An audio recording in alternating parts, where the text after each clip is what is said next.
Everybody hit the floor, it's a dance revolution. Everybody hit the floor, time to dance. Everybody hit the floor, it's a dance revolution. Everybody hit the floor, it's a dance revolution to the dance.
Sweet mother, send your child unto me.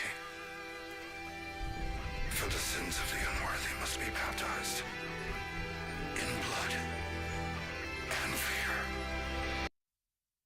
Killing Tim and Sugar Shell's gonna send them back to...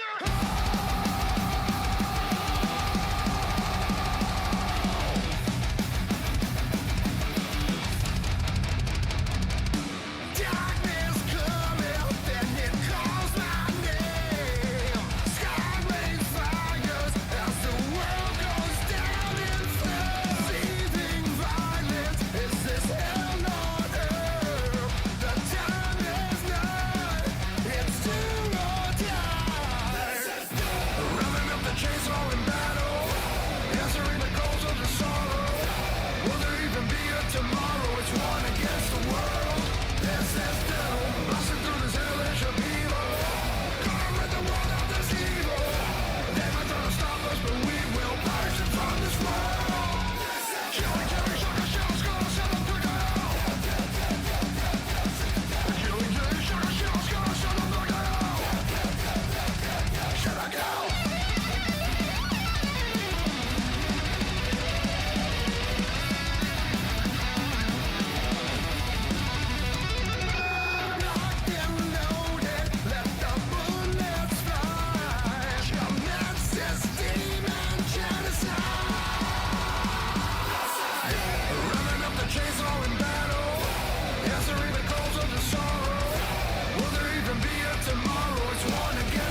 player.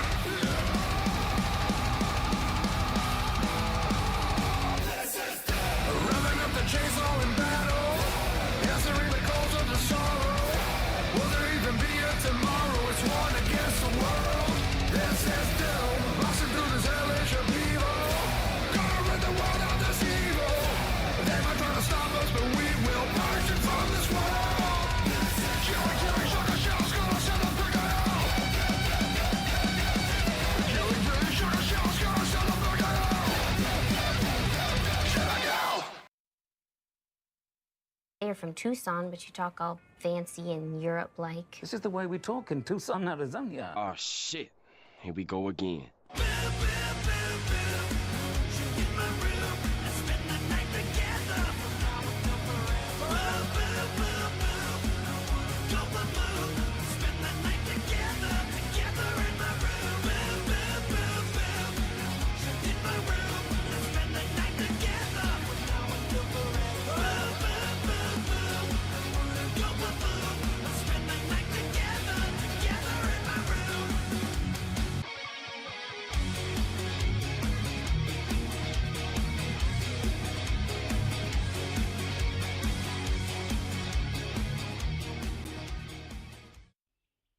And now for something completely different. What's up, nerd geeks and gamers alike? It's your boy Nerdy Nick, back with best friend Josh What's up? for another episode of the NSquared podcast. But before we get ahead of ourselves, let us know how the audio sounds. You know how we do it around here. 70-30 split, 70 us, 30 music. Oh. Mic check, 1 2 1 2. Am I too loud, too quiet? Just right? Let's see. Hopefully you guys are having a wonderful start to your week. We are broadcasting to you guys live October 13th, 6:39 p.m. Arizona time.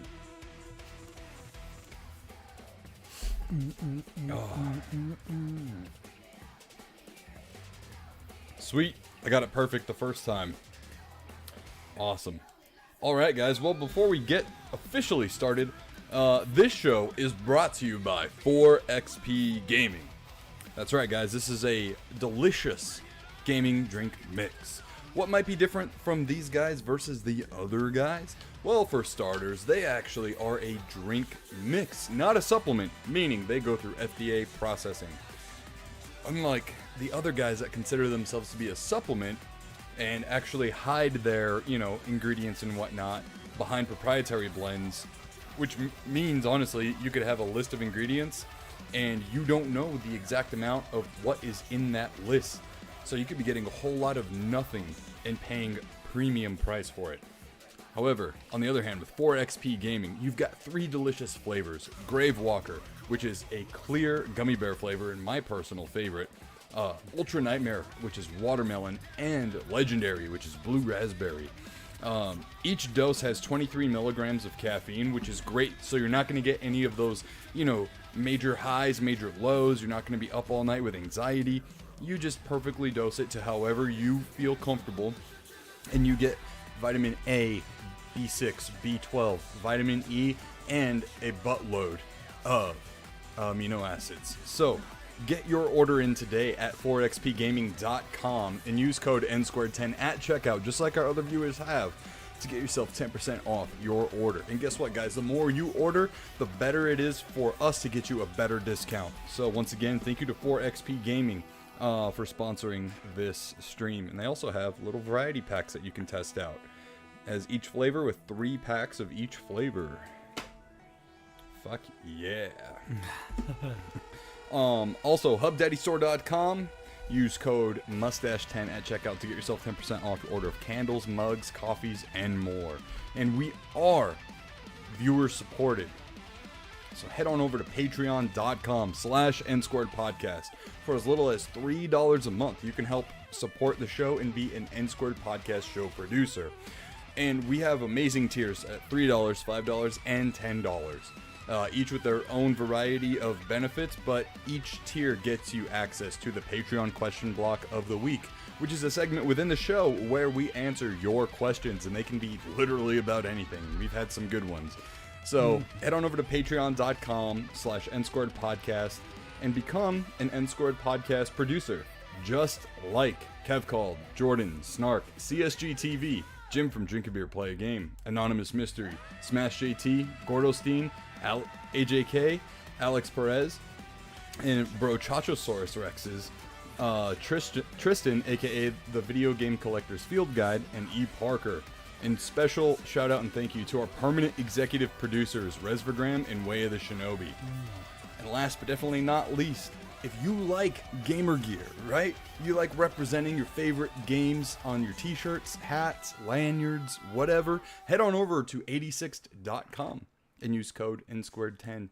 Or I'm sorry, 86th.com/NSquared podcast to get yourself a sweet discount on that gaming merch. All right, with all that out of the way. That was a lot. Age-old question. What's up? What's up? What's up? What's up?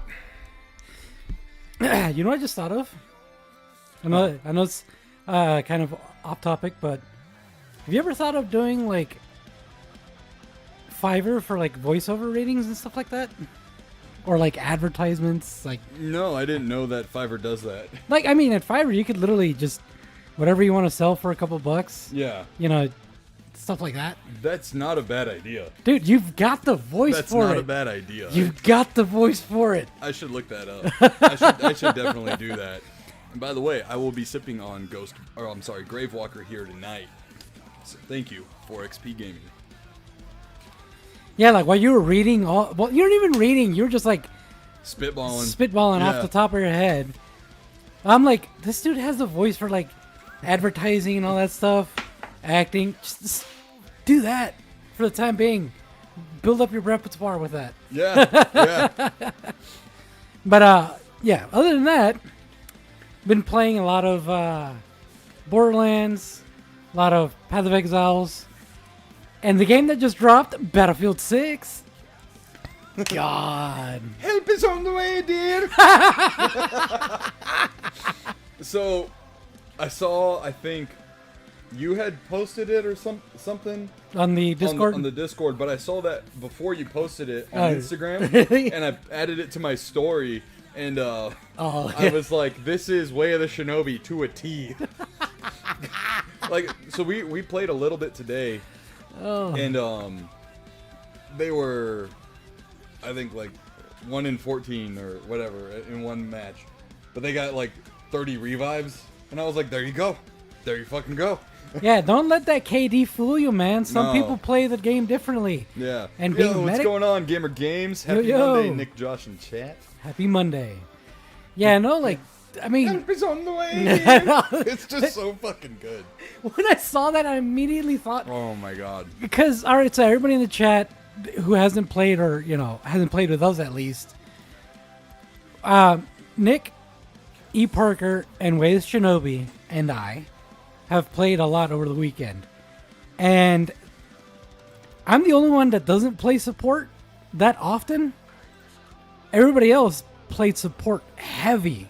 Yeah. Oh, yeah. Here, I'm gonna show it real fast on the good old display capture here. And Pause the music. There we go. and they played they played it hardcore. They Yeah. played it hardcore. So we were definitely Shinobi and I were extreme on the what do you call it?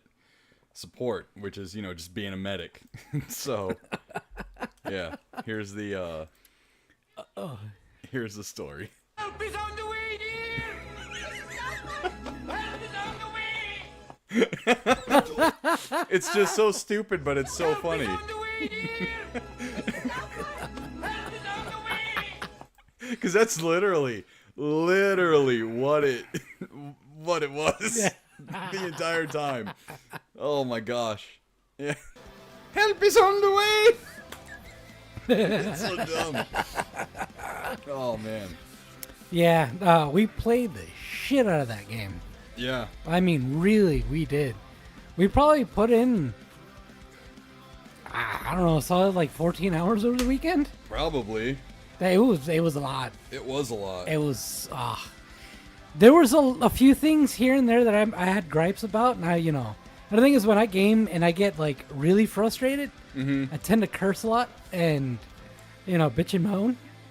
But it lets out my frustrations that I normally don't let out during the day. Yeah, so when we were playing, and guys, don't forget to hit that like button and give us a thumbs up. It's free for you and helps us out tremendously. And also too, real fast, there's something called a hype button now, and it's for smaller creators. So it's for creators. They say smaller, but it's 500,000 subs and below. So once a podcast like uploads to being a video on demand, if you hit the hype button, it tells the algorithm to push it. So it's like another way. It makes it easier, but also makes it harder for videos to get attention. Yeah, because everybody's gonna be hitting that button. Yeah. Yeah. So, but either way, what were you saying? 14 hours, something like that. Oh yeah, no, the bitching and moaning. Yeah. So there was a moment where I was like, God damn, it's hard to hear Josh. So we all use voice chat on Discord, and so I turned him up all the way, and then all I hear is, "Oh my God, God damn it, oh fucking God!" Like the whole time, and I was like, I should just fucking turn him down again. God, man. But yeah, no, one of my biggest gripes in the game is it feels like the time to die is way worse than it was in the beta. Yeah. Like, it feels like you're getting two-tapped while it takes a whole magazine to kill somebody else. I kind of feel like there's a lot of people playing the game who are just doing that for solid days straight and unlocked a lot of shit. So I kind of feel like, because that's the only justification in my mind of how we're getting dropped like that. Because there will be times where we're straight up, like I will get like 8 hit markers on somebody and they're still up. And then they shoot me twice and I'm down. Yeah. Although the shotgun, everybody is fair game on the shotgun. Oh, yeah. Yeah. Dude, I shot somebody with a fucking shotgun and they literally went flying like upward and then back. Like it was nuts. It was insane. The physics on the game might be a little broken. Yeah. I mean, I've only had one person where I had an issue with the shotgun where it didn't once happen, but everybody else, it's pretty much, it was either user error or they were too far. Yeah. But at the right range, it was one tap, just fine. There was that one wild ass revive that I got. Dude, that was the funniest just, revive like, I've ever seen. Flew out of the building, literally Helldivers physics, like loose limbs and everything, flew out from like the 3rd story and then dropped like right in front of me, and we were like mid sprint. Yeah. And then I just pull out my defibs and then keep running. But it's the way the dude's like, lands pretty much like right next to you. Like ragdoll, yeah. Yeah. From my angle, I wish I could have recorded that. Don't know how to record on PC yet. But from my angle, it was fucking hilarious. Yeah, it was good. Oh, your angle is funny too, but seeing it from outside, it's even better. Yeah. Oh my god. But yeah, there has to be like, that has to be the only explanation of why we're getting like just 2-tap. Or maybe it's kind of like the inverse for them, where it looks like from their angle, they're shooting us a lot. But on our side, that's just how it's registered in the game. Yeah, I looked that up. Apparently it has something to do with something called netcode. Pretty much it's, on their end, they're shooting half their magazine. Yeah. And it looks like, it's taking forever to kill us. But on our end, it's kind of compiling everything all at once when it arrives on our end. Yeah. And it makes it seem like it's, two-tapping. Yeah, although the only argument I have is the actual kill time. From sight to kill feels like it's like that. So yeah, either there's like a severe lag going on within the game itself, or the netcode I know it's is fucked up. I don't know. I'm not that smart. I don't know much know? about it, but Yeah. like that, I'm going based off that description. I don't know exactly how that works, so there's something that we're just not understanding on what's going on Yeah. that makes it probably seem that way. Either way, I just wish they would do something about it. Shinobi says he landed all defib me like one of your French girls. But other than that, though, game is fantastic. I will admit it is very fun, but I feel like a couple of the maps need a little more ironing out. Yeah. Like yeah. there's that one on what is the game mode where you got to attack the bases and there's a defense team. Oh, the breakthrough one? Breakthrough. There's that one map. It looks like it's New York City or something. Yeah, I think. There's like a bunch of rocks in the middle. Yeah. Yeah. Yes. That map in particular is. Ooh. Maybe they should have not, because that is a section of a pre-existing map. Yeah. So what they should not have used that map, because the beginning segment, and it's branched off. So once you advance and take over these territories, that part of the map now goes away, and then you advance onto the next sector, and then there's a final one.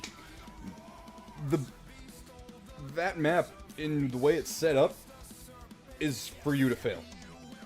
Yeah. Like as the attacker? As the attacker. Yeah. And like Shinobi said, the defense will always have the advantage. Which is true. Yeah. Yeah.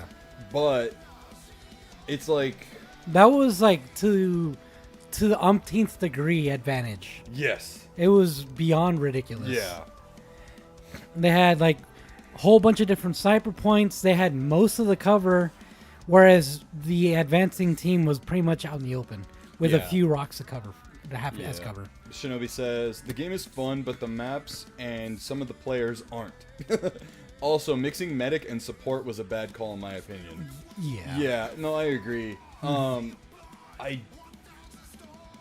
almost despise there being classes.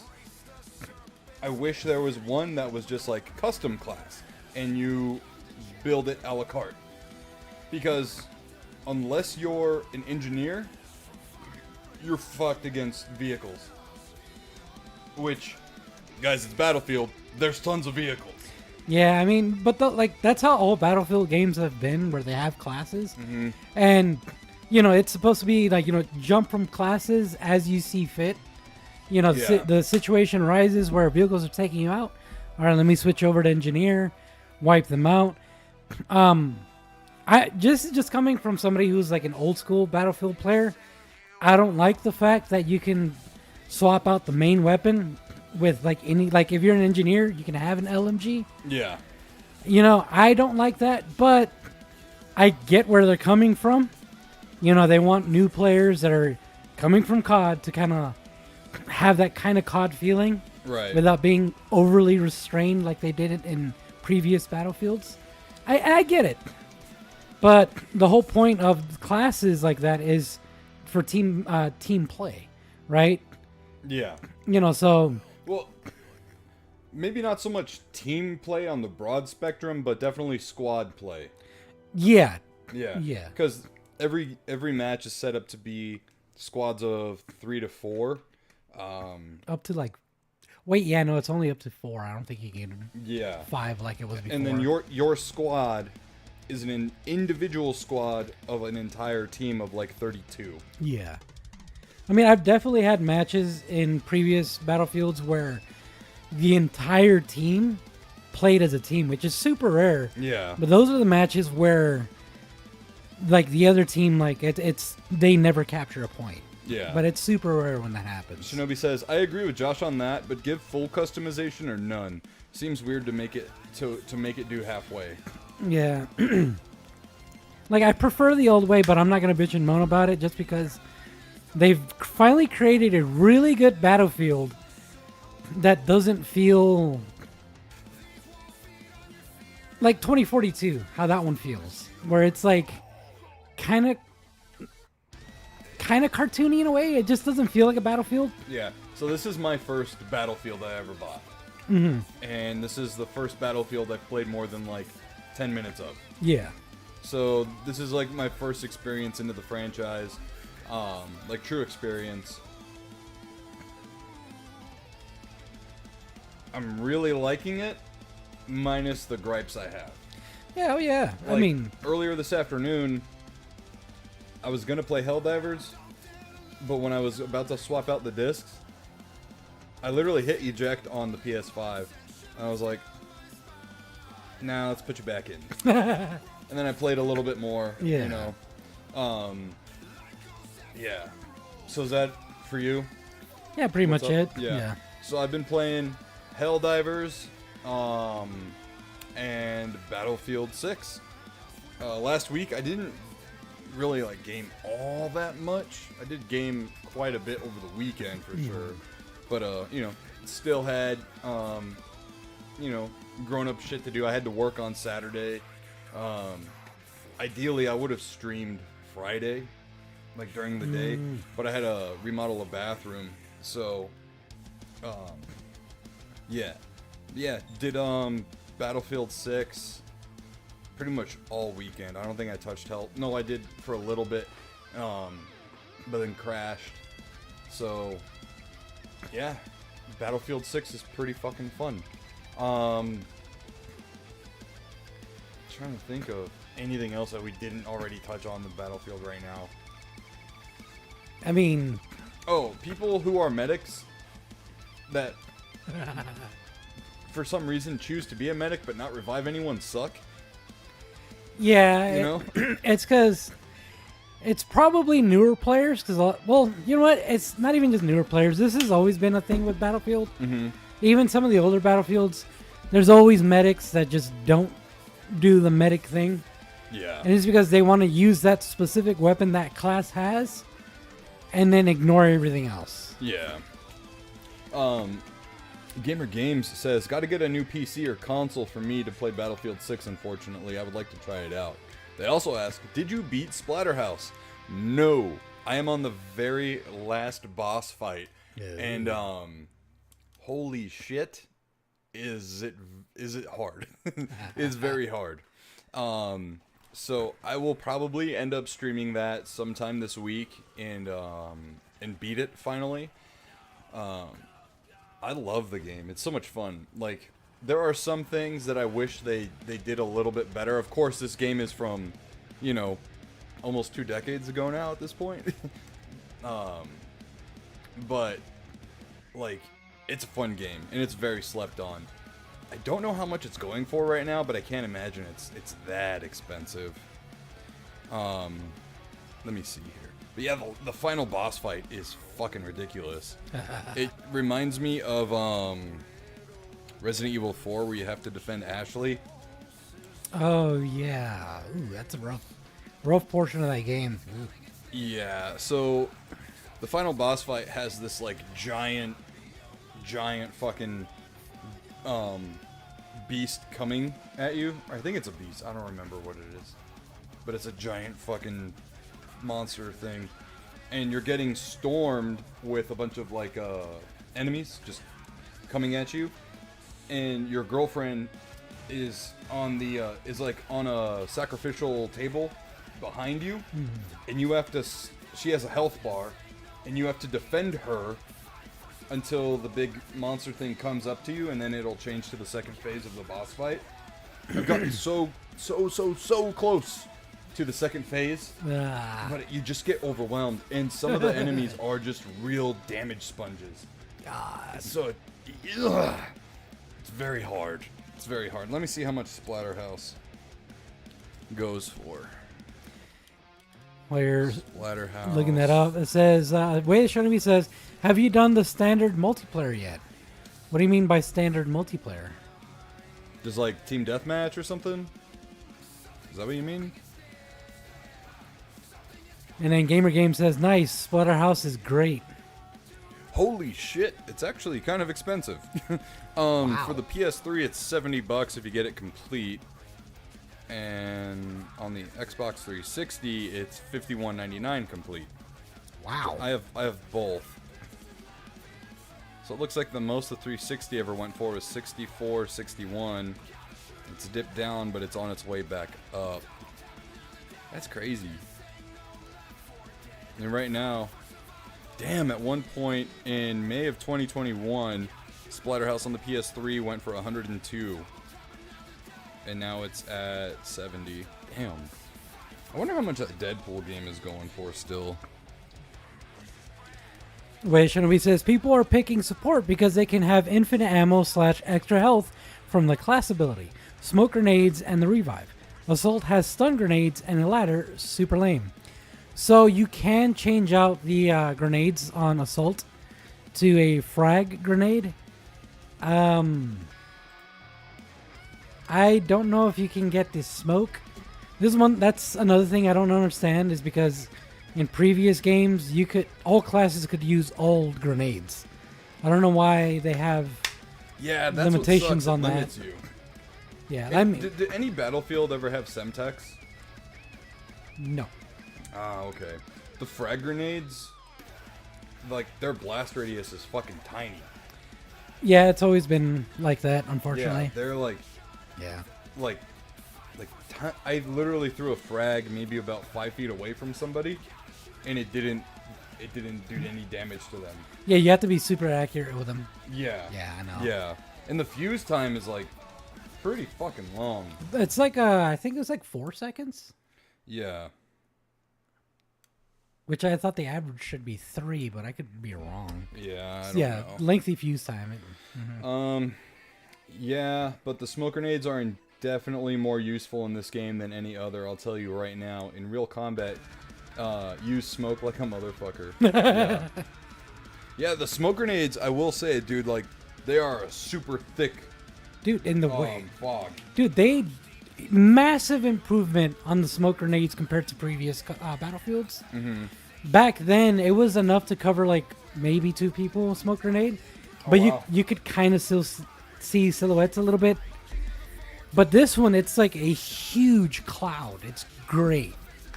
Yo, what's going on, Mr. Cleese? What's up, Mr. Welcome, Cleese? my dude. Oh, and then Wei Shinobi says she's already getting beat up when it starts. You basically start with her at 80% health. Talking about Oh, yeah, the boss on Splatterhouse. Yeah. Well, so she starts off with like a full health bar, but there's already like 2 fucking bad guys, like already wailing on running her. up there. Ah, And your character. So what sucks about Rick's sprint in Splatterhouse is it's limited. So he'll sprint and then stop. So it's like a charge, then a sprint. yeah. So it's impossible to catch up to them and actually stop them from damaging her. So no matter what, she's gonna take No damage. matter what. Yeah, dude. Dang. It's the end game for Splatterhouse has been a fucking endurance run. It has just been like you know how in like Doom Eternal it'll introduce you to some mini bosses, and then later on in the game They become they'll- regular enemies. that's yeah. what Splatterhouse does. Yeah, a lot of You know? games have done that. Oh my god, dude. Yeah. And it's fucking hard. And some of I won't lie, man. Some of the attack combos and commands, you're like, what am I fucking playing, Tekken? Because they're so fucking intricate. And then Wei Shinobi, yeah, the small map, team deathmatch, search and destroy, etc. The COD style multiplayer. No, we haven't done it. We No, haven't done that yet. no, but that's one thing I've always loved about Battlefield, is because they have their big Battlefield, like what they're known for, maps and Yeah. game modes, but they also have like regular team deathmatch, like Yeah, I feel like 10 the versus game 10. is just not tempered to be like a close quarters like FPS game. I feel, because from my experience so far, the combat is actually pretty slow. The movement is pretty fucking slow. still faster than Hell Let Loose. Oh, way. Yeah. But to me, it just feels like it is heavily designed to be a big team battle game. Yeah, And while it can do like the small enclosed matches and stuff. matches and stuff, it probably doesn't shine. Not as much. Like- yeah. That would be like Battlefield trying to be Call of Duty, and it's better just sticking with Battlefield. You know what I mean? All right, and then Gamer Game says, "Damn, I have the 360 version. I got it brand new, released years ago." Oh yeah. And then Way showing me makes sense. It's a hard to find game. I think I've seen physical copy of Splatterhouse once in my entire life. Wow. Yeah. And then yeah, but the smoke grenades are infinitely more. Oh yeah, we read that one. Yeah. Then Way Shinobi says, "Oh yeah, it was either tiny or super easy to see through. I'm glad smoke grenades are getting love. They're super useful in a lot of games when done right." That's true. Yeah. Especially in like, I know we sing the praises of this game all the time, but Helldivers, when you actually call down an orbital smoke, It's huge. and it's huge. Yeah. It is like a giant curtain. It's like the sand thing from the Mummy. Oh yeah. You know, it's like that of smoke. Yeah. No, it's the only reason I don't like using it in Helldivers is just because if they can't see me, I can't see them either. Yeah. Shinobi says, "It's not that great, to be honest. The small-scale multiplayer is not intended to be the focus, and honestly, COD does that better. I may dip my toes into it, but I'm not interested.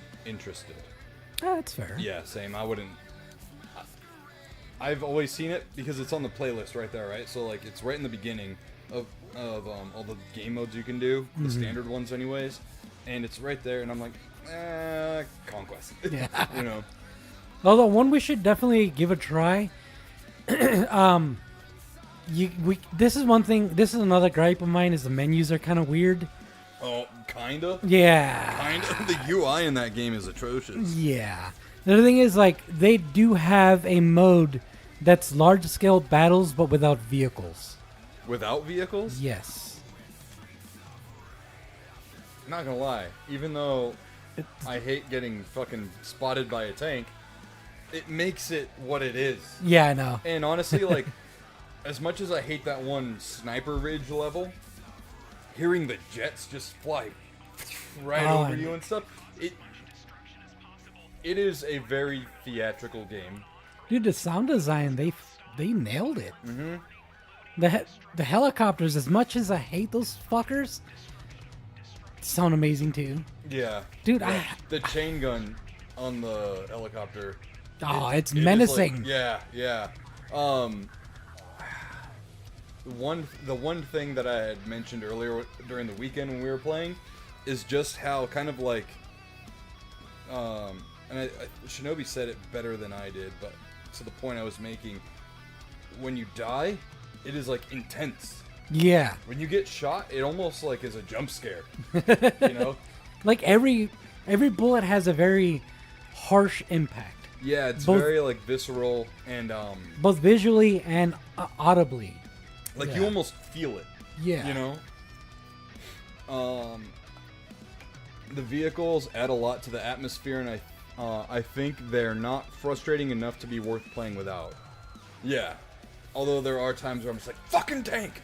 You know? Bro, no, I had a match. It was on that that one New York map where it's a bunch of like Is C in the tunnel? where like the buses are in the middle. Yeah. There was a match where it was in that one. No, it was actually the other one. It was the one with the rocks that you were talking about with Breakthrough. Yeah. It was that map. Yeah. Because that one's slightly different. C is in a tunnel, but it's more enclosed rather than buses being there. No, yeah, But C yeah. is in the actual tunnel. The one with the buses there, that's Cairo. Something like because there's another one where it's a bunch of buses scattered, and there's like a bunch of like container boxes at sea. That's the one I'm thinking of. It's actually in a tunnel. Well, the one with the rocks, C is in a different spot. Okay. Yeah, but they look similar. Yeah. But it's in that map. And they had a helicopter. The fucker kept hiding behind buildings so we didn't shoot him down. At the end of and nobody switched to freaking engineer to try to take him out until the end of the match. Yeah. Guess how many kills the gunner got? 53. 69. Damn. Nice. Right? Dang, Yeah. that's nuts. I think so. Columbia Heights. I think it was. But another gripe I have is the maps. They replay a lot of the same ones too much. Yes. So last night, Or no. Yeah, no, it was last night. After you went to bed, Shinobi and I kept playing. The next map we got was the fucking Ridge one or whatever, I think. I was like, oh, fucking figure. And then after that, I was like, alright, I need to go to bed now, because it was like 12:11. And then, like, it put us into the next match right away. And it was a new map we hadn't seen yet. Where a lot of the environment's, like, on fire and shit. Operation Firestorm. Is that it? Yeah. Okay. Yeah. And so we were like, well, maybe one more. Let's try this map out. Yeah. And that one was pretty cool. But I haven't seen it again. I know, I hate it because that's one of their better maps. It's so good that it's started off in Battlefield 3. They re-released it for Battlefield 4. Mm-hmm. I'm pretty sure they had it in 2042 because they had a lot of different stuff in 2042. Okay. But the fact that it really re-released it for Battlefield 6, like everybody was super happy about that. Yeah, it's pretty fun. Because it's really well designed because it has really good sniping positions, but also has really good close quarters and vehicle spots. Really good for that. I have to play it again to like remember because it was only that one match. Yeah. But dude, I remember that map so well. That ridge, the sniping ridge map is like every other fucking map, which bothers me. Or at least it feels like that because that's the one I've probably played the most. Yeah, that one and the what was the other one? Not the New York maps. Hold on, I gotta look. I saw the maps earlier. There really is 9, which when I saw earlier, I was like, "What the heck? Why are there?" It just doesn't feel like it because they're not always cycled. Yeah, no, they always cycle the same like 3. Mm-hmm. But there's Siege of Cairo. That one. That one's the one they played. With the buses in the middle. Yeah. Yeah. Yeah, that one's always in rotation too. Yeah. Like this one we've not seen, and I'm pretty sure it might be because it might be a close quarters map. So it might be smaller stuff, but that one. I've never seen that map. I haven't seen it either. The Saints Quarter. I've never seen that map. Yeah. Well, that has been it for What's Up. Yeah. Let's go ahead and mosey on over to Patreon question block of the week. If you want to have your questions read in their very own segment, head on over to patreon.com/NSquared podcast for as little as $3 a month.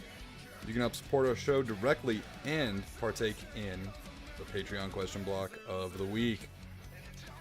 So, Way of the Shinobi asks, what are your opinions on Battlefield 6 so far? I think we answered your question. What would you rate it? What would you rate it out of 10? I would definitely say Multiplayer only, because we haven't touched the campaign. Oh yeah, no, that's a whole. IGN gave the fucking campaign a 5, but they gave Black Ops a 9. Although I have heard from a few different people, like online, that the campaign wasn't the greatest. I haven't had a chance to play it because it keeps fucking crashing when it tries to launch it. I don't know why, but it's whatever. I didn't buy the game for the campaign. Oh, me neither. Yeah, no. I mean, I've always enjoyed the campaigns, at least from what I've played. They weren't, Call of Duty levels of campaigns, but they were fun. Yeah. But I definitely give it like a 8 out of 10. Yeah, I'll give it like a 8.7 out of 10. It's so close to being like great. Yeah. Another thing that I hate. The map is on the lower left on the screen. Oh, yes. Why is it on the bottom of the screen? Why?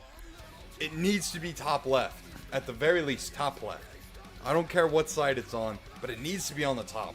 Because, dude, I waste so much time taking my eyes off targets or potential targets or whatever, and then look down. I'm like, oh, okay. And then I look up. And it's dead. So awkward. It's just unnatural. Yeah. Like those. When it comes to like UI in the game, the menus and the map are the two most egregious things they could have ever done. Yeah. Oh God. Um. Yeah, if they would fix those two things, the game would definitely be like a solid 9 or above. Yeah. And then Shinobi says, what we've played, I'd give it an 8 to 8.5. That's not bad. Eden Parker, aka Nuts Berserk, aka E Parker, asks, what is your all-time favorite Pokemon card?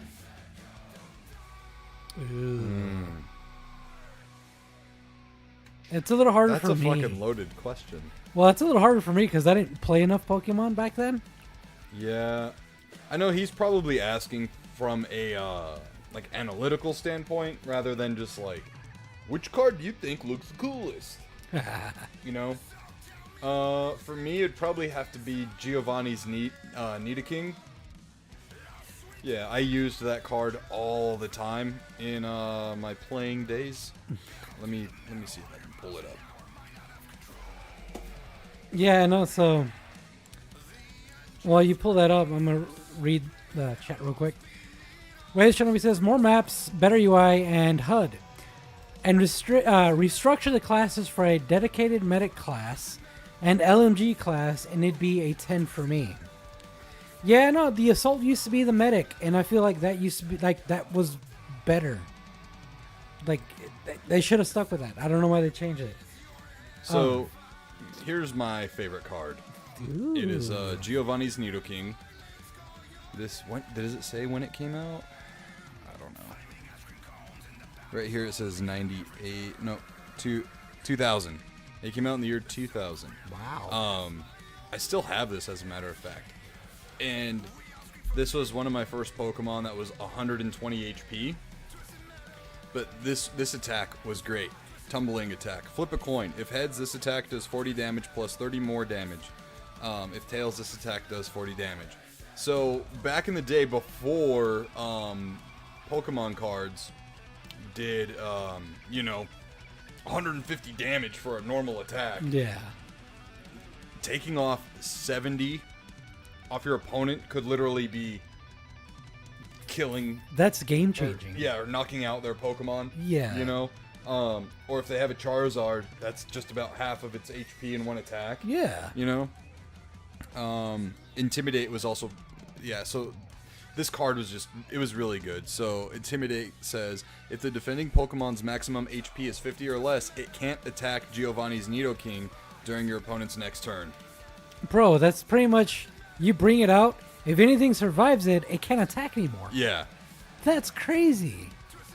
Yeah, it was a great card. I used it a lot during play. I And mean- it just looks cool, too. Like, that Nidoking looks freaking menacing. Oh, yeah.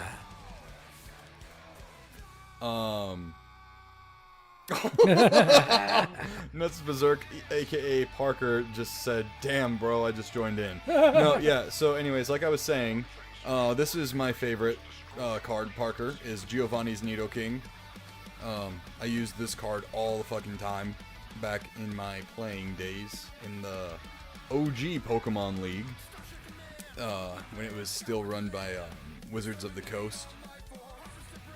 But I do have quite a bit of my cards still. I just don't have my decks anymore. I lost. I don't know where they went. Damn, that I don't sucks. know where they went. It was a shame. Let me see. I'm going to actually go get some of my old original cards. 'Cause Alright. I have them just in a smaller binder. Yeah, losing your decks, that sucks. I lost all my badges too, because I actually had the badges. God, that sucks. Shit. Yeah, so in the OG Pokemon League, after you would win tournaments or level up or whatnot, You would get a badge. you would get a badge. And they were little rectangular badges. And they were enamel pins. Let me see.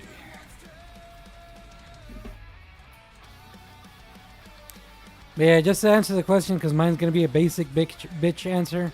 It's just going to have to be the OG Charizard card. Because I didn't really play enough Pokemon back then. I mainly collected as a kid.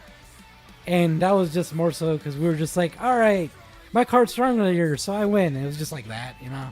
Yeah. So, let's see. Yeah, they were these. Oh, I have display capture off. Whoops. Let me make that window a little bit bigger for you guys to see. So, yeah, these are what they used to look like. And I had just about all of them, I think. Damn. Yeah, it sucks not having them anymore. But, let's see. Let me open up my That's Tristan, little correct? binder. Huh? That's Tristan, correct? VG Tristan? Collector's Guide? Yeah. Yep. What's up, Tristan?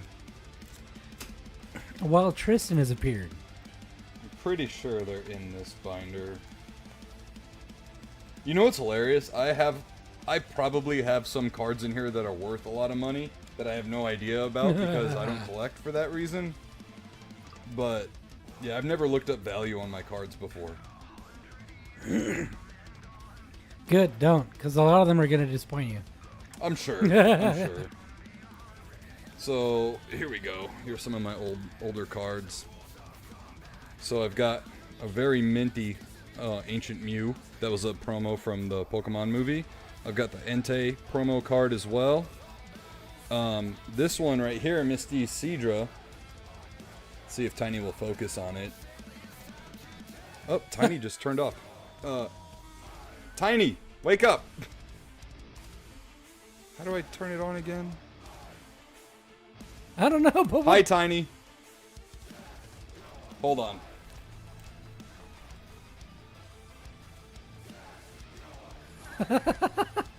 Tiny, what the hell? That's odd. Hold on 1 second.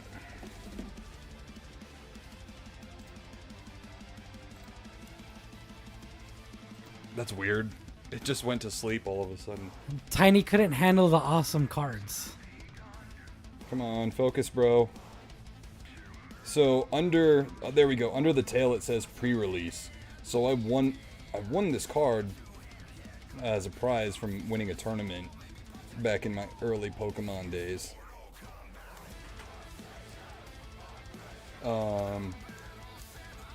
Yeah, I've got like old school Zapdos, Lapras, Hexacross, Dark Alakazam, this promo Mewtwo, Dark Dragonite, Poliwrath, Giovanni's Persian, Light, Togetic, Ninetales, Wigglytuff, Chansey, Gyarados, Erica's Clefable, Dark Raichu, this Mew promo. Ah, there he is! There he is! Yeah! Giovanni's Nidoking, baby. Bro, if you showed, like, if you traveled back in time and showed, like, an 8-year-old kid that collection, Oh, yeah. they'd start frothing at the mouth. Right? Unknown A, Dark Golbat, yeah. Those were some of my OGs. This binder is pretty much just hollows that I have, but not all of them. So, like, I've got some of these VMAXs here. Or Vs. They're Vs, VMAXs, whatever. Believe it or not, this is the very first Charizard I ever pulled. I never got a Charizard as a kid, but I ended up getting one.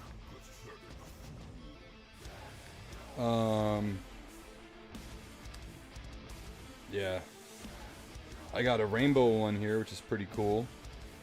It's a Hisuian Decidueye? I don't know how to say it. Oh, I got this Bronzong Break. See, I don't know. I never played with cards like this. Yeah, and Nuts Berserk says, "Oh hell yeah, man, those are sick." That Chansey is the clay one, right? Clay, like clay art picture. No, I don't think. Because that didn't come out till like later, right? Yeah. No, this is like the original Chansey card.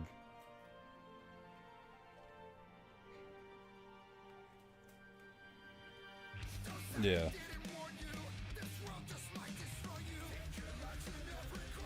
Yeah, I've got a lot, dude. I've got a lot.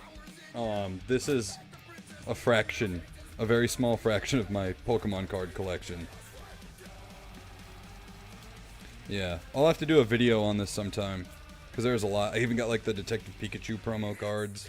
Dang. Yeah.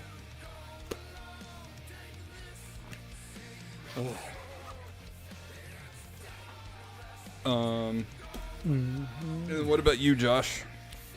Like I said earlier, my basic bitch answer is the OG Charizard card. Yeah. Because I didn't really play it much back then. And when we got that card, we didn't get the red one. The one that everybody wants, like the red text name or whatever you call it. Mm-hmm. We didn't get that one. We got the regular one. Parker says, I want to see them cards, LOL.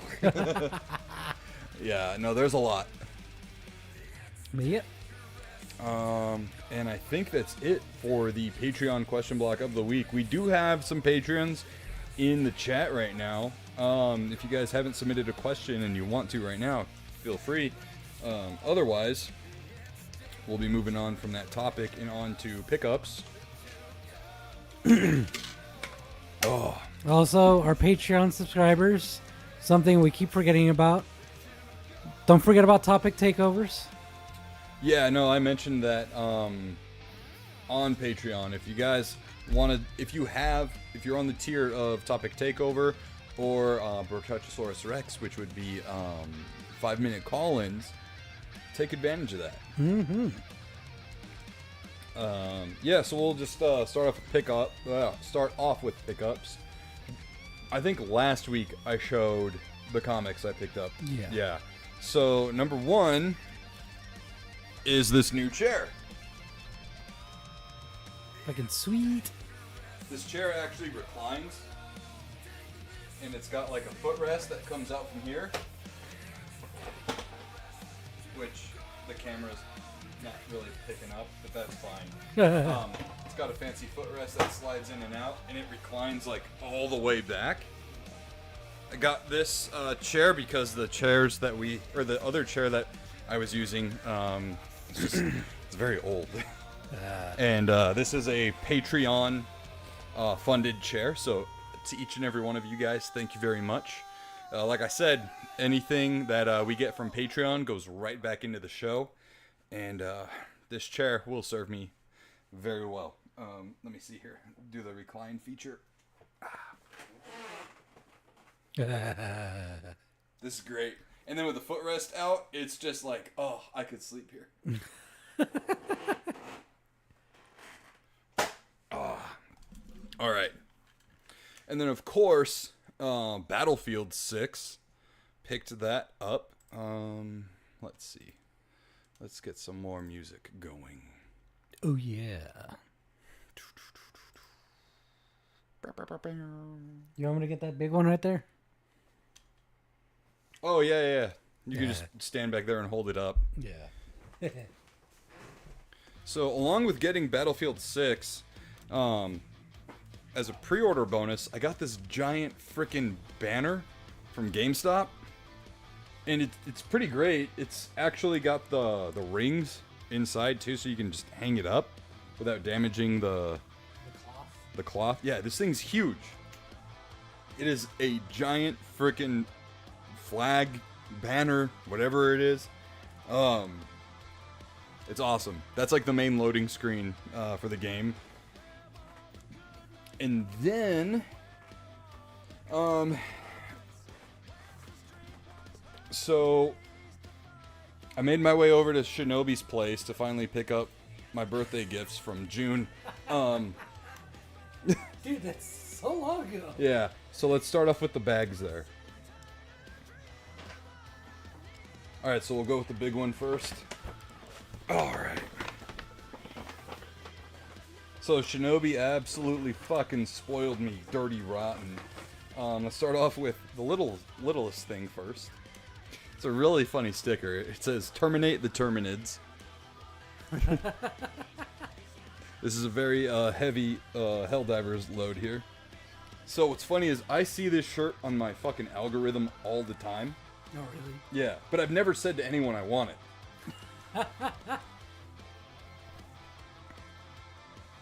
It's a really sick Helldivers shirt.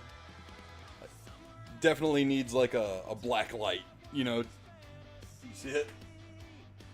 That's cool. Yeah. So I got this shirt. And I brought this up on the show before. Dun, dun, dun, dun, dun. The fucking DBZ baseball jersey. Fucking sick. I already have this shirt, but it's actually kind of small now. Some gains. So I got it again. And it'll fit. Nice.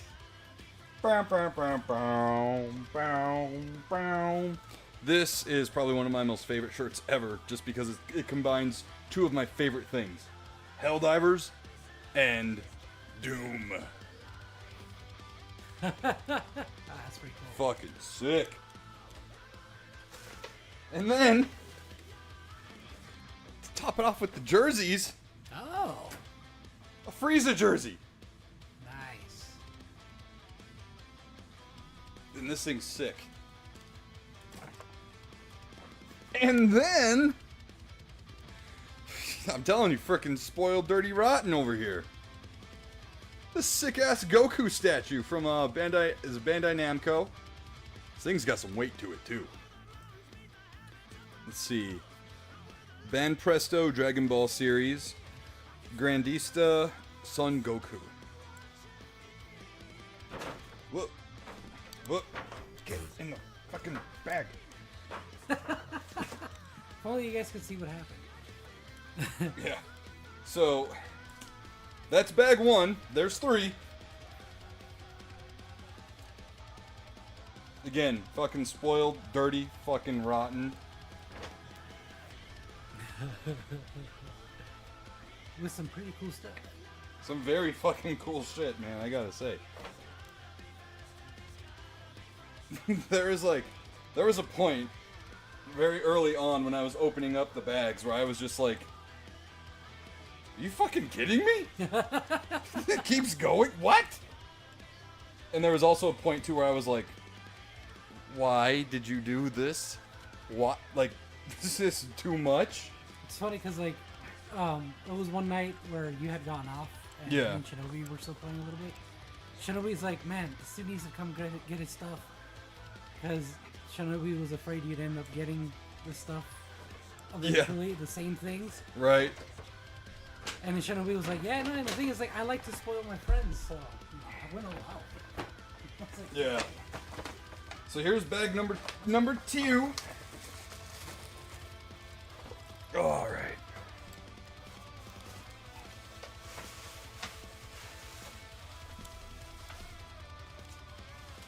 I need to keep that. Comics. So, as a comic collector, I've got a lot to collect because there's always variant covers of everything. So I just started reading Predator Kills the Marvel Universe, and Shinobi got me multiple variations of it. So this one looks really sick. It's fighting Moon Knight and like a Moon Knight version of Black Panther. while you show those off, I gotta actually get them. All right. And then I think this is the issue that I have, but it's cool to have a duplicate. That way I can keep one nice and frosty. This one looks amazing. It's the Predator, but it's got Spider-Man's like web on it.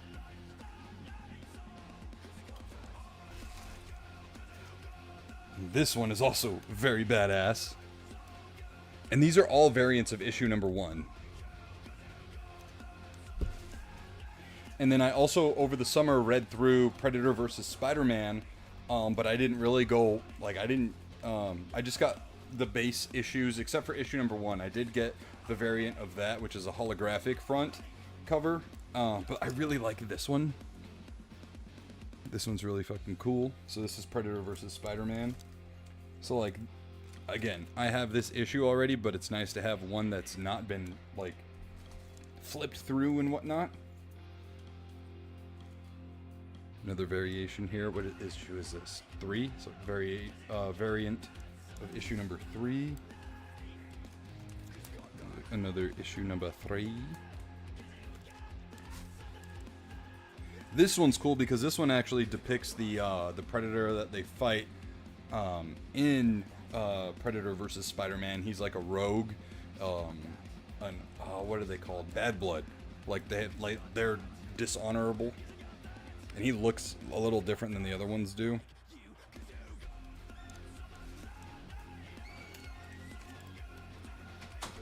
And then there's this one. I think this is issue 2.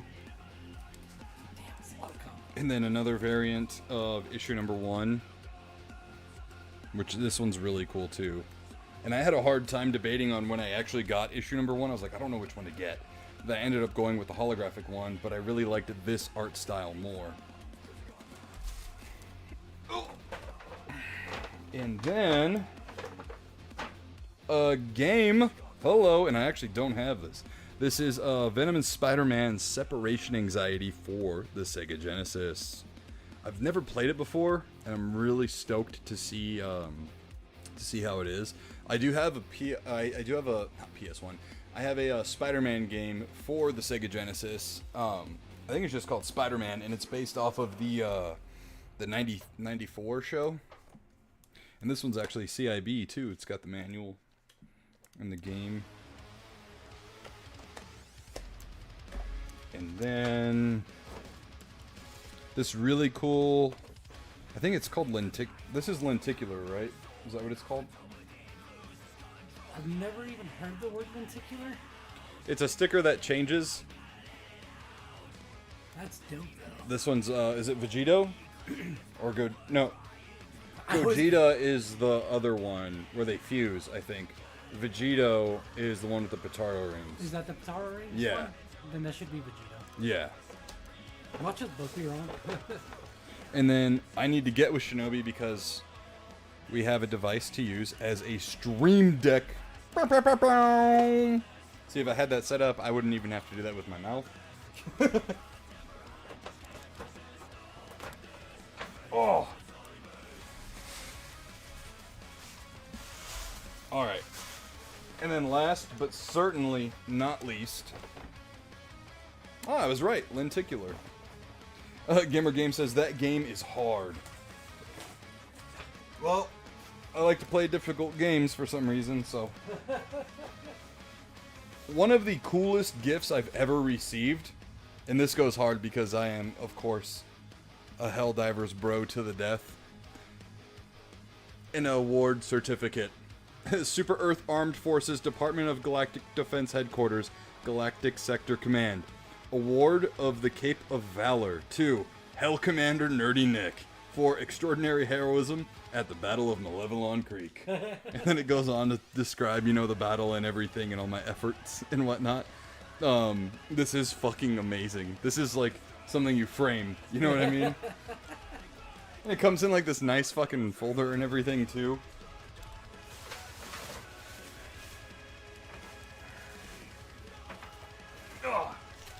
Then we got some cool pins. So this is a Hellpod pin. That's what your Hellpod looks like when you land. Ugh. Dog hair or something. And then this really cool one that says for Super Earth. These are very shiny. Are those the flags? Yeah. And then last but certainly not fucking least, I have a cape. I got a fucking Helldiver's cape. I'm gonna open this right now. Dude, remember when I saw the capes at Comic-Con? Yeah. I was like, oh, I want that so fucking bad. Alright, so I'm gonna take the headphones off real quick. It's funny because Shinobi told me that was one of the gifts too. He's like, he's definitely not going to be getting this. I know I'm safe with this one. Dude, and it's textured too, feel it. Oh, that's quality. Because it's got these like hexagons or octagon shapes on them, and they're actually textured. Ah! Dude, this is so cool!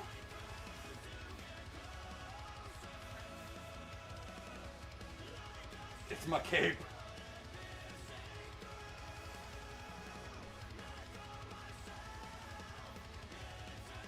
Dude, so in the eventuality when I cosplay, I already have my cape.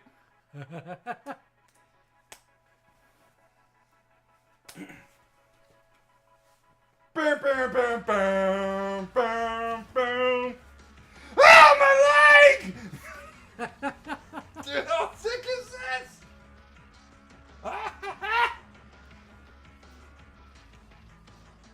fits so well.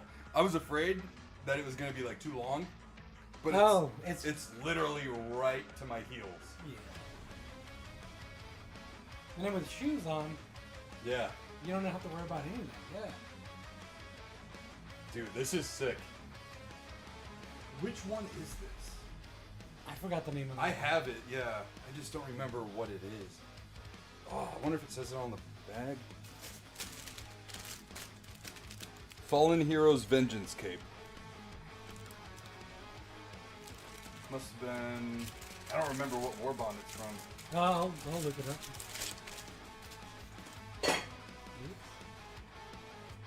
How fucking cool, though. Yeah! Flex for Super Earth! Yeah! Oh, man. This is so fucking cool. This is so cool. Oh, it's Malevolent Creek Memorial Day Cape. Oh, so it goes with the award. Yeah. Fucking perfect. That's awesome. So Shinobi, I was literally just like blown away. I don't know what else to say besides thank you. I had, DM'd Shinobi while, like right after I opened them and everything. 'Cause I when I had picked them up from Shinobi, I had to like head right to work because it was, I think I was doing demo or, no, it was the day I was going to lay the tile, which turned out to be a long day. Yeah. But yeah, thank you so much, Shinobi. Like, I'm not even gonna try to fold it right now. I tried, but oh my gosh, so much goodness. We've been friends for like 17 plus years, so I just want to say from the bottom of my heart, thank you very much for this. This is a fun, cool pickups segment, but you went way above and beyond like the call of friendship right here with this. So I just want to say thank you, and thank you for always believing in me, and always having my back when it comes to like a lot of things. So from the bottom of my heart, thank you very much for everything. Totally unexpected. Yeah. But yeah, I don't know. I don't know what else to say. This is amazing. It's just so much stuff.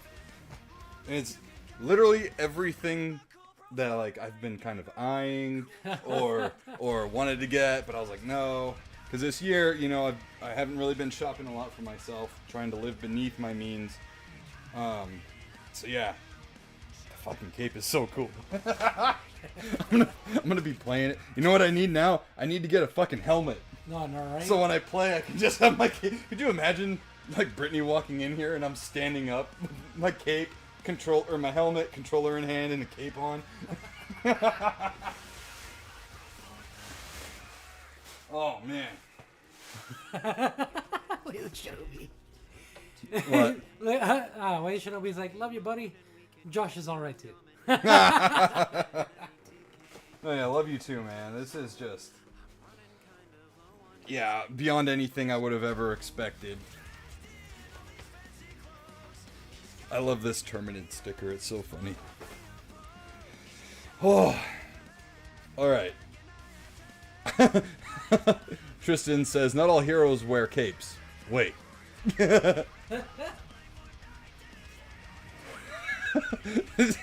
Parker says, bro will be the turbo diver. Alright, so I'm going to let Josh kind of catch up with the chat real fast. I'm going to go take a whiz. I'll be right back. Cool. Alright.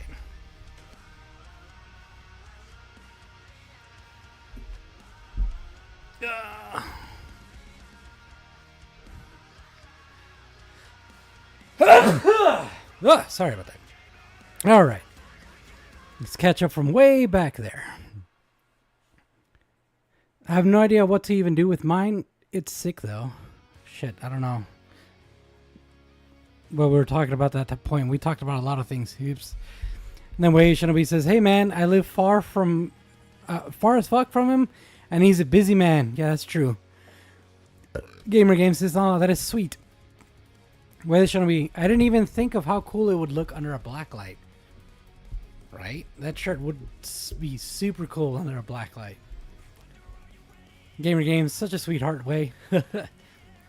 Tristan says, "Did you say it was your birthday? I completely forgot what these are for." Yeah, they were for his birthday back in June, since he never had a chance to go pick them up, and Shinobi never had a chance to drop them off to him either. So it's just things didn't line up. Wait, Shinobi, it was for his birthday. It was a while ago. Oh, there you go. Yeah. All right. Shinobi says, I was wondering why he looked all evil and malnourished. All right. I don't know what that is. That probably when I went to go pee. Gamer Games, that game is hard. Yes, lenticular. There we go. I was super stoked when I saw that it had the bookcase. I know you're partial about the book being included. Oh. I'm just catching up with the chat a little bit. I might have read some of the stuff, but I'm just catching up. Wait, Shinobi says masochist. Yeah. I know where it's writing up, dude. God. Everyone heard I farted. that. They know. See this cool shirt? Too? It's the first time I've worn it since we got them. Oh. Yeah, so actually, as a matter of fact, Sober October is still continuing. Haven't stepped on the scale, just because, I just forgot. But I'm sitting around 248, no beers, no alcohol. And circling back to when we got these shirts at Tucson Comic Con, this shirt was actually a little too snug around the torso because of all the bloat I was carrying. Yeah. And now it fits. Just right. Yeah. But I do look. Grab some snacks, it's movie night! Whoa, where's the chair? Where's the chair? Them new wheels, dog. Super smooth. Alright. All right. Well, Shinobi says that's a great shirt. And E. Parker says, bro will be the turbo driver. Oh, we read that one, yeah. Turbo diver. Yeah. Turbo diver. Is that like a retard insult? Alright, so, as always, we like to go into the way back. And I can't do the animated, thing in this chair because it doesn't rock back and forth. It just reclines. So, yeah. Plus, with the new wheels, it might just take off on you. Yeah, for real.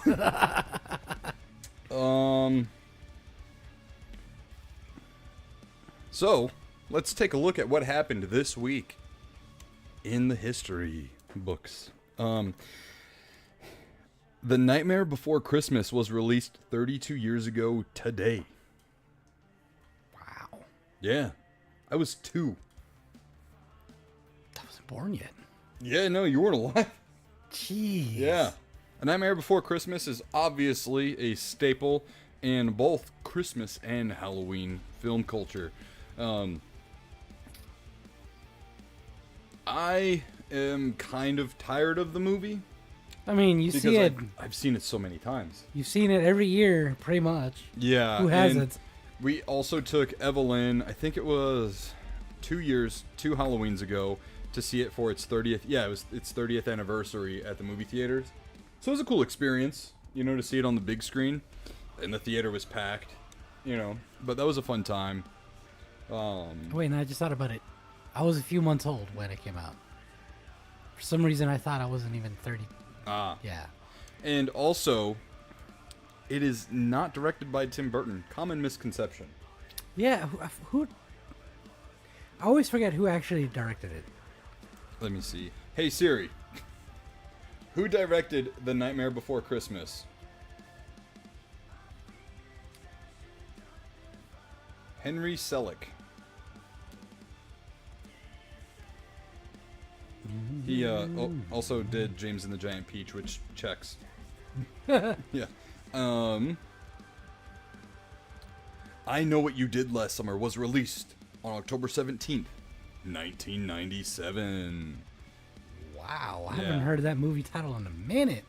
Yeah, so Scream came out in 1996 and changed the meta of the horror genre for the next, I don't know, 10 years at the very least. Yeah. And it really revived horror in the 90s, because during the 90s it was just a very bad time for horror. A lot of cheesy CGI stuff was going on, like looking at the movie The Lawnmower Man is really bad. But horror was kind of directionless, because all of its big heavy hitters were kind of done. Yeah. Friday the 13th were cycled out, and done. Freddy Krueger had his finale in like 91, I believe. But then there was also Wes Craven's New Nightmare that came out, but it was actually a flop. That was the one where Freddy Krueger, like, the movie is like fourth wall breaking. So like, Wes Craven plays himself. Why can't I remember her name all of a sudden? The girl who played Nancy in the original Nightmare on Elm Street, the actress Heather Langenkamp. She plays herself as well. John Saxton plays himself. They're all playing themselves, but a demonic entity that is taking the form of Freddy is coming into their lives. And it was feeding on the attention of the Nightmare on Elm Street movies. And then now, since those movies were gone, he's like starting to come through. And they use Robert Englund as Freddy, but he looks more menacing. And his glove, or his claws, glove, is actually his hand in the movie. That sounds overly meta. It is, but it fucking works. Really? It's actually pretty terrifying. It was a nice take on Freddy, because at that time, by the time Freddy's Dead had come out, he was a joke of a character, and that's where like he became like Freddy as we know him. Yeah. Anyways, I Know What You Did Last Summer. It came out on October 17th, 1997. One of the greatest cinematic experiences of all time came out on October 14th, 1994. Pulp Fiction. Great fucking movie. Great fucking movie, man. Literally, it always bobs between number 1 and number 2 on my list of favorite movies of all time. Always. Right now it's ranked number 1. Yeah. Okay, so there was a point in time where I watched that movie every night for like a year going to bed in high school. Jeez. Damn. Yeah. It was like a comfort watch. Great movie. Yep. Say what again, motherfucker? October 14th, 1995, the next year, Mad TV premiered, which had a solid, decent run for a while there. Yeah. But wasn't quite the SNL that it was aiming to be. Look what I can do. Again, this is one of the contenders that always goes between number 1 and number 2 in my favorite movies of all time. October 15th, 1999, Fight Club was released. That's all we can say because we can't talk about it. But this movie and the book itself. Have you ever read the book? Nope. Haven't even seen the movie. Oh, yeah, I forgot. You don't know how to read, too. Fight Club is... It's a very deep novel. It also has a sequel comic as well, which is pretty neat. But the entire movie is just absolutely fucking bananas. And there's a lot of layers to it where you really have to kind of like start analyzing things. There's a big twist that happens at like 3/4 of the way through the movie. But some people, there are two types of people in the world who are fans of Fight Club. People who like it for the media that it is, and then people who like took it as the Bible. But yeah, I used to read the Fight Club book with the Breaking Benjamin album Phobia playing in the background, because it all just kind of like, that album is very moody and talks about like a lot of fears and this and that, and like self-doubt emotions, and the book ties very much inly with that, with the narrator, because you never know the actual character's name in the book and in the movie. Is just called the narrator. Yeah. But yeah, Fight Club, amazing fucking movie. And also, October 16th, 1992. Say his name and he just might appear. Candyman came out with Tony Todd, starring Tony Todd, the late Tony Todd. The first movie was pretty terrifying. I don't remember watching Candyman. Like, I know I've seen it, I just don't remember it. The subsequent sequels were kind of like, I think they were straight to VHS. I don't remember, but it was pretty terrifying. The reboot was fucking dog shit. I'll say that much.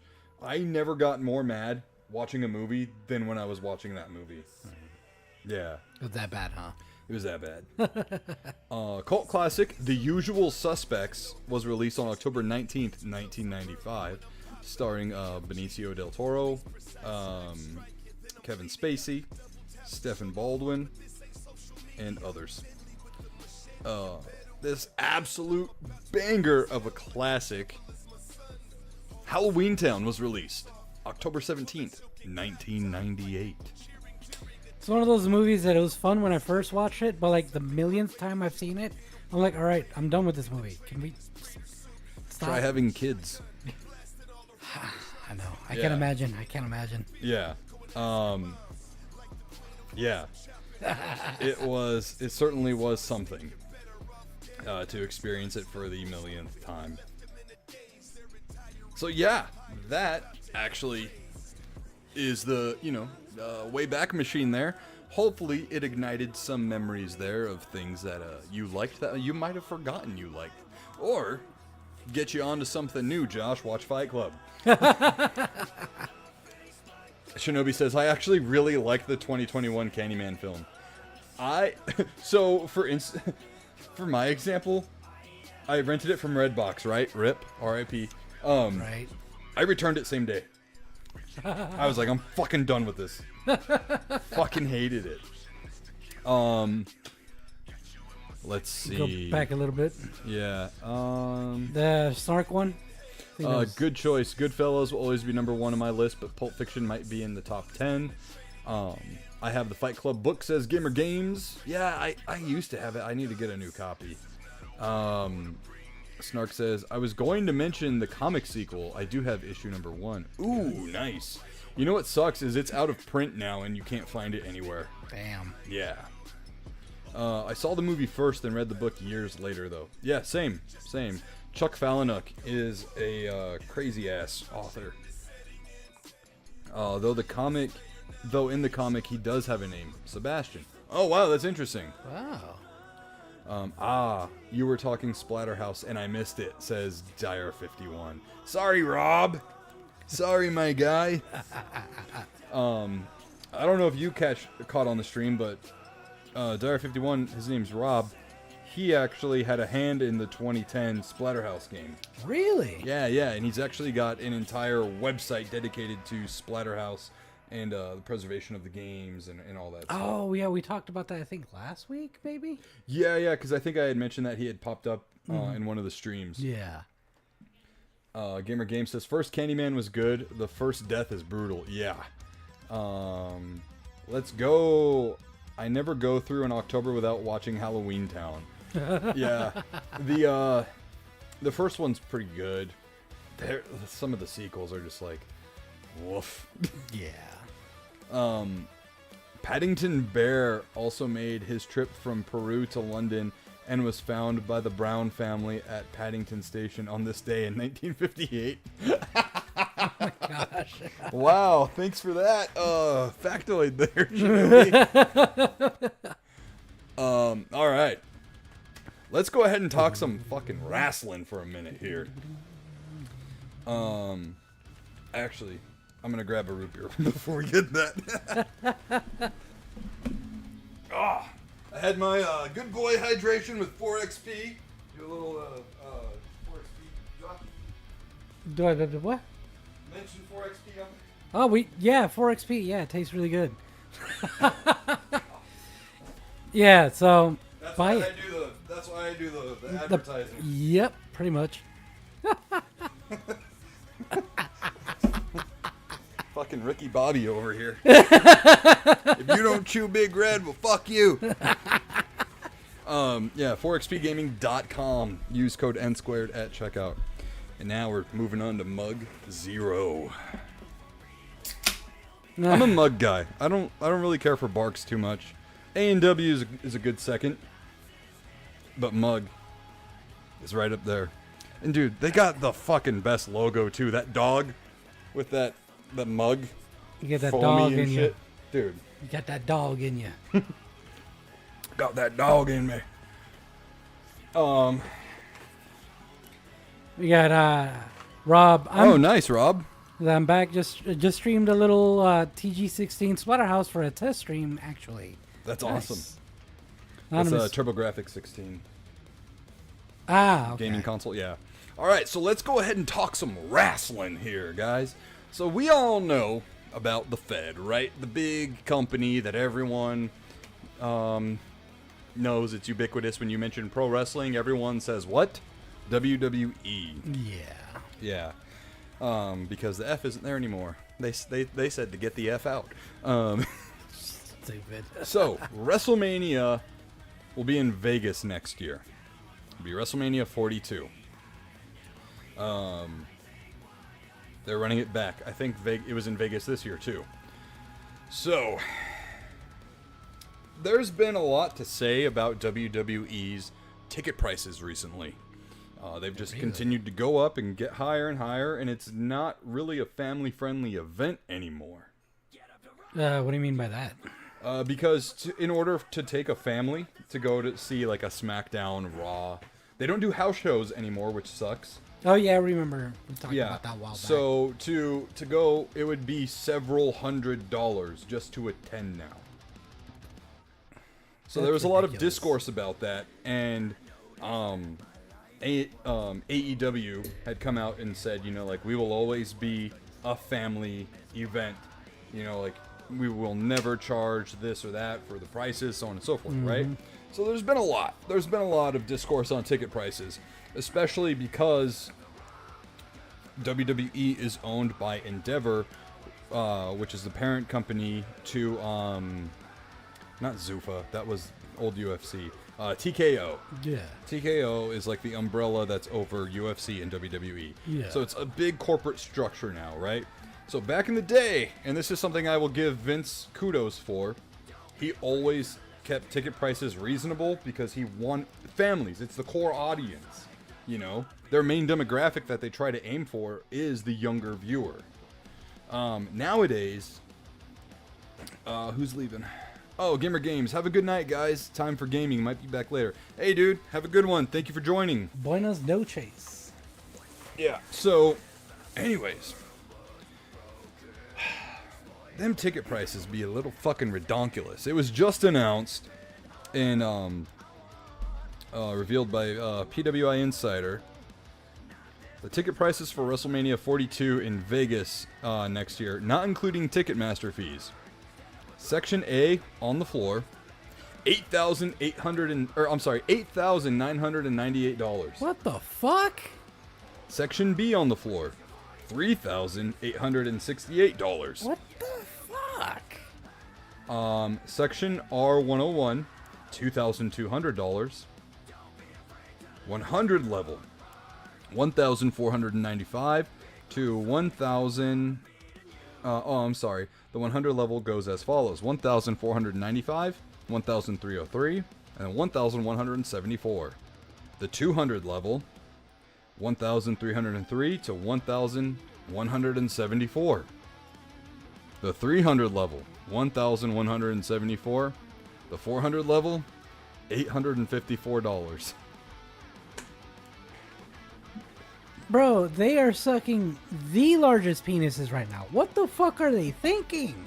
And what sucks is people will buy them. People will buy them. That's what keeps these prices going. Wow. Snark said the Super Bowl says those ticket prices are too much. Yeah, seriously. Bro, that is beyond ridiculous. What the fuck? Let me see. Let me pull up StubHub. And then you've got the fucking excuse me, and then you've got the service fees and convenience fees and this and that. And it's not just a 1-day deal anymore. It's a 2-day fucking deal. So those tickets Oh my cover both gosh, days? dude. Get the fuck out. All right. I'm going to do display capture here for you guys. This is redonkulous. Oh, I gotta go like almost full screen on this so you guys can see.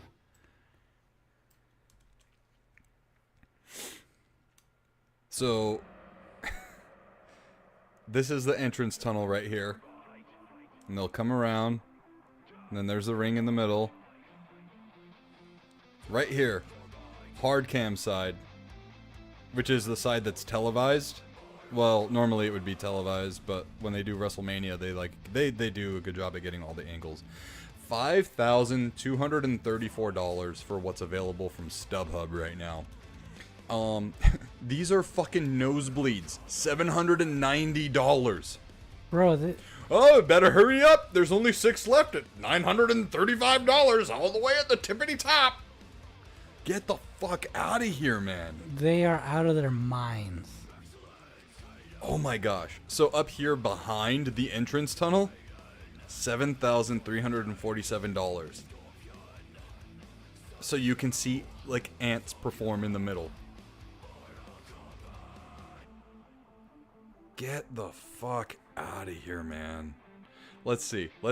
I want to see what let's go with the cheapest tickets we can find. Oh my gosh, all the way up here, bro. Let's see. What the fuck?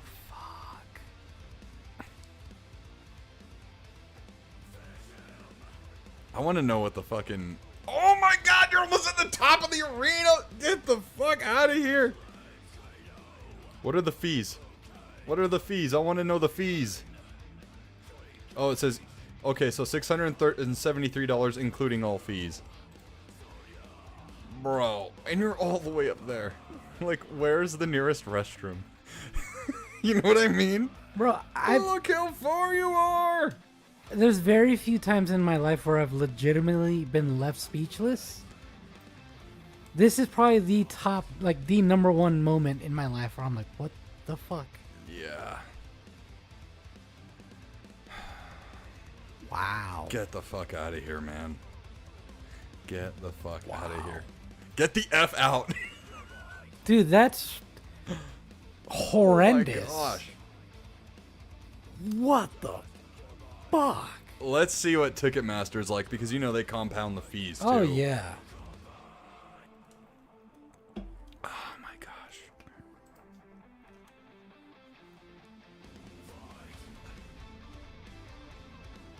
Let's see. Oh my gosh. Oh my gosh, that's ridiculous. Here, let's go back again. Wow. I understand it is like their premier event of the year, but get the fuck over yourself. Bro, the Super Bowl is bigger than that. And they don't charge that much.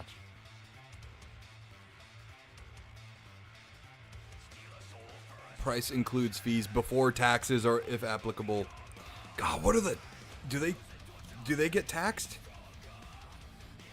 One ticket right up here is going to cost $1,579. That's all the way at the top, dude. What the fuck? Wow. What the fuck? And the worst part about it is look at all those seats. I know part of those seats. Oh my gosh. I know it's included, but the service fee is $263. Oh, they can go fuck themselves. The What? actual face value of the ticket is $1,316. And then they add a near $300 in convenience fee. That's just fuck you money too, by the way. The service fee goes fucking nowhere, except straight into the bank. What the fuck? Alright, hold on. I want to see if they get taxed. Bro, what the fuck? I am having a very, very fun time looking this shit up. Oh, they will probably won't even let you see the taxes Yeah, I've got on to that sign shit. in or whatever. That's fucking ridiculous. Okay, so guys, Wow. You know what? Go ahead and give your thoughts, Josh. I'm gonna look up how much it costs to go to like a fucking SmackDown or something. Bro, this is like... I've never seen anything as egregious as that in my fucking life. That is horrendous. Like, I don't even know what else to say. That is the most ridiculous thing I've ever seen. Yeah, this is asinine. Let's go to tickets. Let's see. Fucking A. I heard that John Cena's final match tickets are absolutely ridiculous. Oh, I bet. Yeah. It's John Cena. They're gonna milk the shit out of that. Yeah.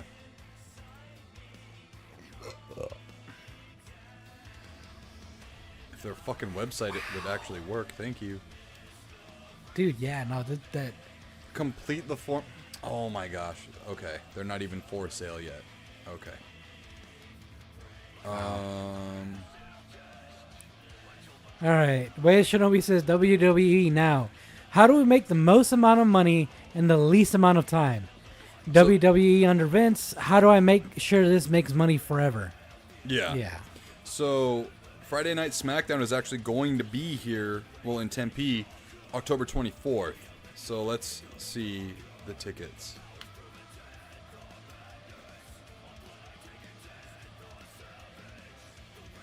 Just for shits and giggles, the floor seats are $286.75. Okay, I think we like to do...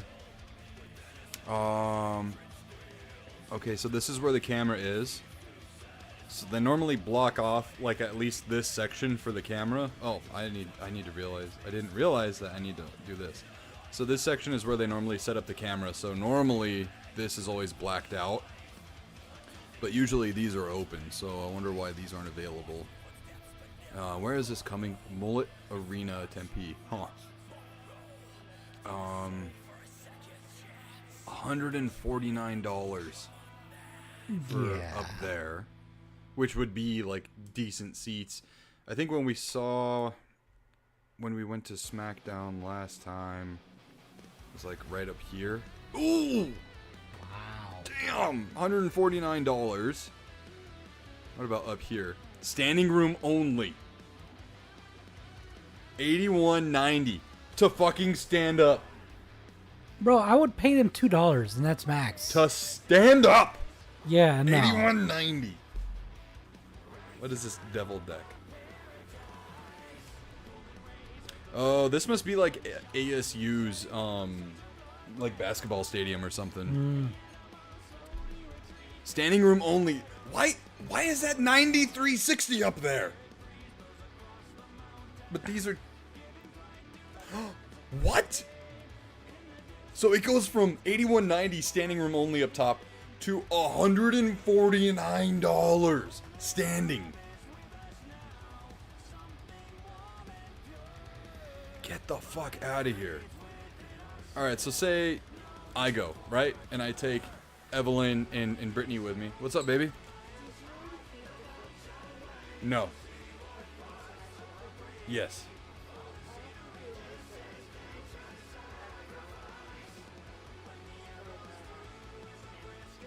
Yeah, there's that little bit. Yeah, go on, please. I'm busy. Thank you. All right.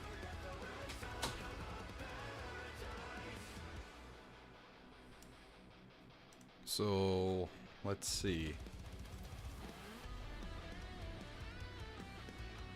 $162 per ticket. And this is like a corner, so you're not even getting like the best view. $101. So that is easily $300 before fees,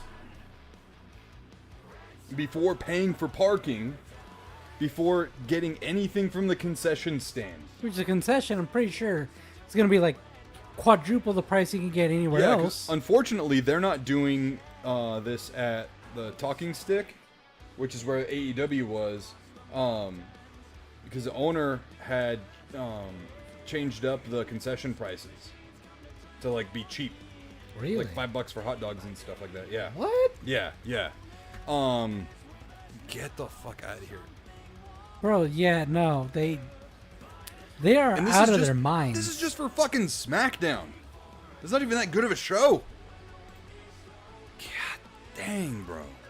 Let's see if Raw is any different. As much of a heinous person as McMahon was, this is a whole... What? $646 for the fucking corner. What? $255 per ticket. Okay, that's not that bad. Oh, okay, so it's down here, but still, you're not even on the floor. Then what are floor prices? So right up against the barricade is Oh. $2,600. Unlock me. There we go. What are these? WWE Ringsider package. 1,000. Dude, get the F out of here. $951 for the actual like arena seats. Get out of here, bro. $121 for the nosebleeds. Pff, get the fuck out of here. Let's go to, you know what? Wow. I'm curious to see AEW.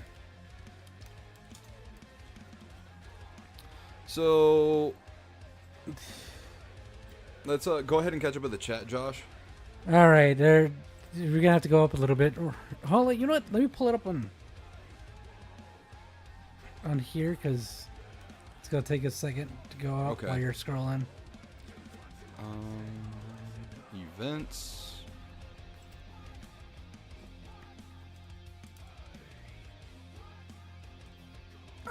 All right. Bailey Shinobi says Vince ran the WWE when the goal was longevity, not short-term gains. Right. He didn't give a fuck about his stars, but he cared about the WWE as a whole. It's true. Hugh Parker says, I've accepted the fact I'm priced out of almost any event taking place in a stadium. Yeah. Yeah. Dire 51 or Rob. I guess things have changed since the last time I watched any wrestling. Oh, yeah. Wait, Shinobi. Bro, I saw Taylor Swift with great seats for less than a nosebleed seat at a WWE show. A 3-day VIP pass at EDC, Mayhem Fest, or Coachella are less than the cheapest seats for WWE right now. Don't forget that Ticketmaster also doesn't allow single or odd number tickets purchases for some events because they want them bought in pairs. Wow. Yep. Yeah, they do. It's like 11%. Parker says convenience or service fees are the biggest grift in the entertainment industry.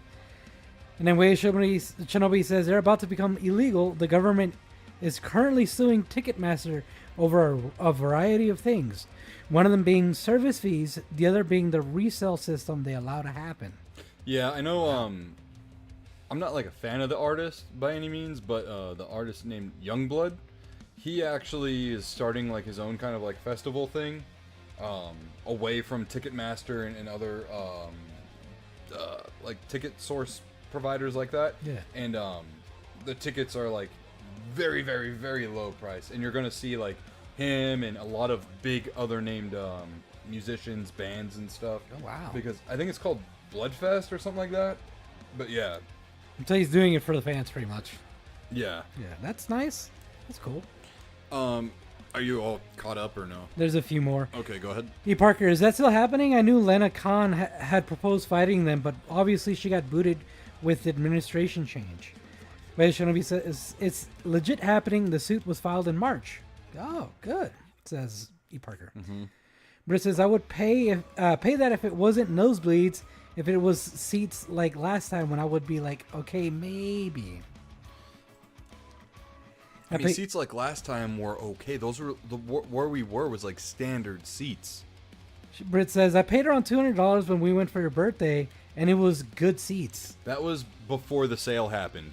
We went to see SmackDown 3 years ago. Because we were still living at the apartment in the 2-bedroom. I want to say that was 3 years ago. Evelyn was so small in the pictures. Yeah, so that was before Vince sold the company. That's crazy. Yeah. They quadrupled the prices. Oh, yeah. Rob says, fun fact, my father got to meet Andre the Giant after a match sometime in the late 70s. Wow. That's really cool, man. Yeah. He's someone I've always wanted to meet. All right. Excuse me. So these are the prices for AEW Dynamite tickets. This is for this week's airing or filming of Dynamite. Are you ready to see ringside prices? All right. Second row ringside, $156. Hold on, I want to do a comparison. What? Oh. WWE.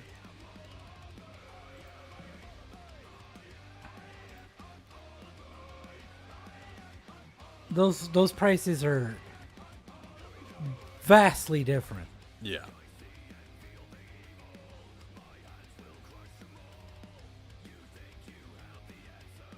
All right, this is almost like the exact same spot too, right? Yeah. Damn near. Okay, second row ringside for WWE. $1,218. Bro, that's literally almost 10 times the price. And AEW, literally one to two seats over, $156. $156. And look at that, they're flat. $156 across the freaking board. I wonder how much these were. Don't Like count. front row? Yeah. What's the ones in the very back? Back here? Yeah. 60? 85 for ringside floor seats, back row, 85. 6. Where's Wow. what's MO? Is it Missouri Yeah, it might be Missouri. or Montana? One of those. Wow. Kansas City. The fuck was that? I don't know. I heard it too. The beep? boop. Yeah. Yeah. What the heck? Yeah, Wow. I don't know. What did you say Kansas City for? I was gonna say what state it was, but then it, Oh yeah, no, it's Missouri. I was right. So that's if I could fly to Missouri, dude, flying to Missouri, getting a hotel, rental car, and floor seats is probably cheaper. than seeing Oh WWE my and getting God. the same seats about an hour and a half away. You gotta. Oh my god! Hold on. You gotta be fucking shitting me. Oh my I could God. literally fly, get a rental car, get a hotel, and get floor seats at AEW Dynamite this Wednesday for probably less than getting floor seats at WWE, same seats, an hour and a half away. Oh my god. That Get the is fuck out of here! Wake up, people! Wake up! Stop supporting WWE. Look, I love pro wrestling, right? I will turn on the PLEs when they're on, but you know, oh my god. there has to be a fucking line drawn. Like, okay, I'm gonna pull this up just a little bit more, right there. Let's see, these seats up here, $38.15. And they're pretty low in the corner, $38.15, right? Not the best seats, but still $38.15. Keep that in mind. Let's see, right here, about the same. $107.64. or $35.55. Bro, what the? This is by far the $38.15. craziest thing we've ever gone over on this podcast. $149. Yeah, get the fuck out of here, man. $149 for middle. These are like actually good seats here. Which honestly, like, it's high, but that's not bad compared to like just a few more rows down, $1,000. So this was how much? $149. 149. How many Yeah. rows up? Was like 5 rows up. Oh damn! AEW is almost sold out. That's good. Fair. Up here, What about the 50-15. block over? Right here, To the right. Go down a little bit. Check those because I think 50-15. I think WWE has some spots there too, roughly. $130.25.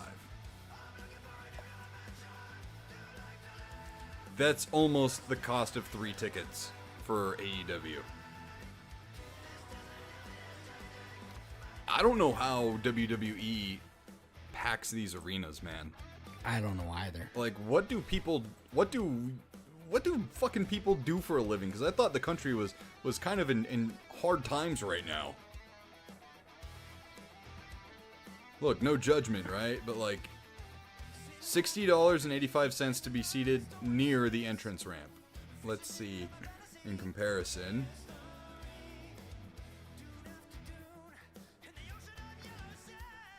It's probably right around here. $161.55. Literally $100 more. What? $585 to sit behind commentary. Let's see what behind commentary is for AEW. $60.85. Wow.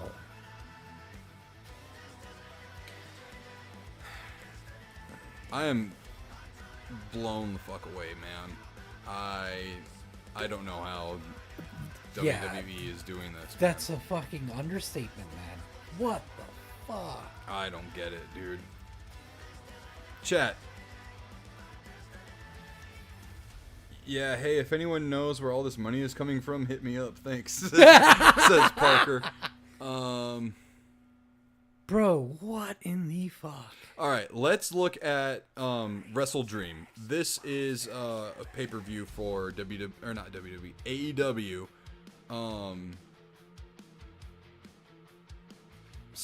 Do they have Forbidden Door on there? Oh shit, Uh-huh. that's Saturday. Oh damn. Fuck. I didn't know it was already this close. They don't have Forbidden Door available for next year to see if they. No, they don't. Damn.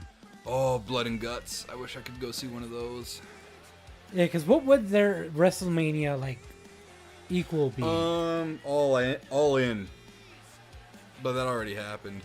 Oh, they don't have anything available for next year. No. Damn. No, it goes as far as August 30th. They literally have to keep their schedule announcements like short, like not too far into the future, because WWE will counter program them. They'll go into the same town they're in and then try to steal their audience and stuff.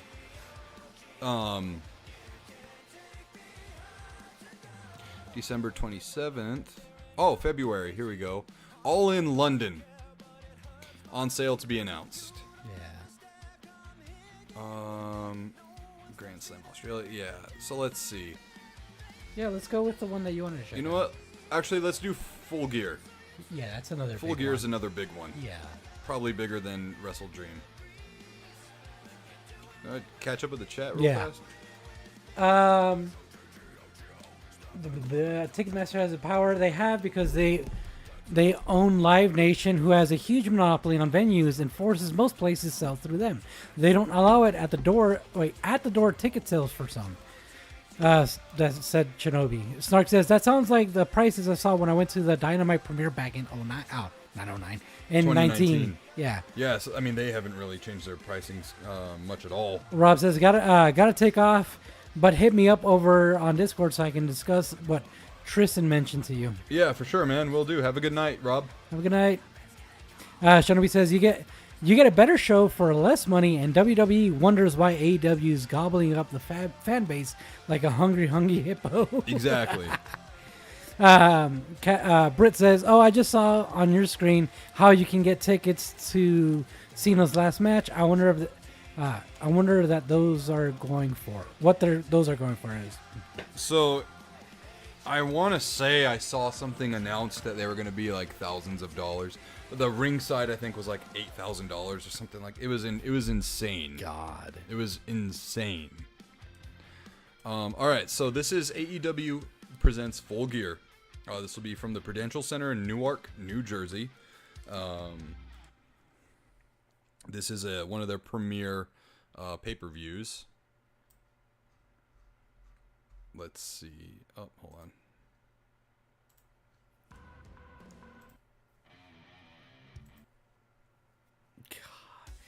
Britt says if they are spreading out where they are going, people may be spending the money as a special occasion.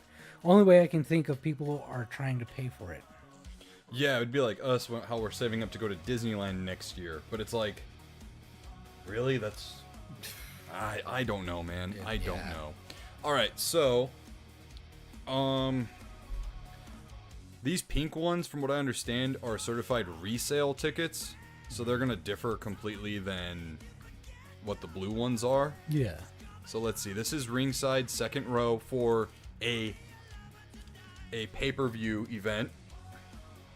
$726. That's a lot of money. I'm not gonna lie. That's a fuck ton of money. I understand it's a premiere. This is like one of their... When they first started doing pay-per-views, this was like one of the 4 that they were doing. Yeah. So this is like a long-running one. I mean, it's still better than $8,000. Yeah. Or $7,000, whatever it was.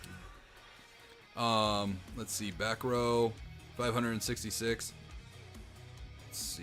Where would commentary be? Normally it would be sectioned off, but yeah.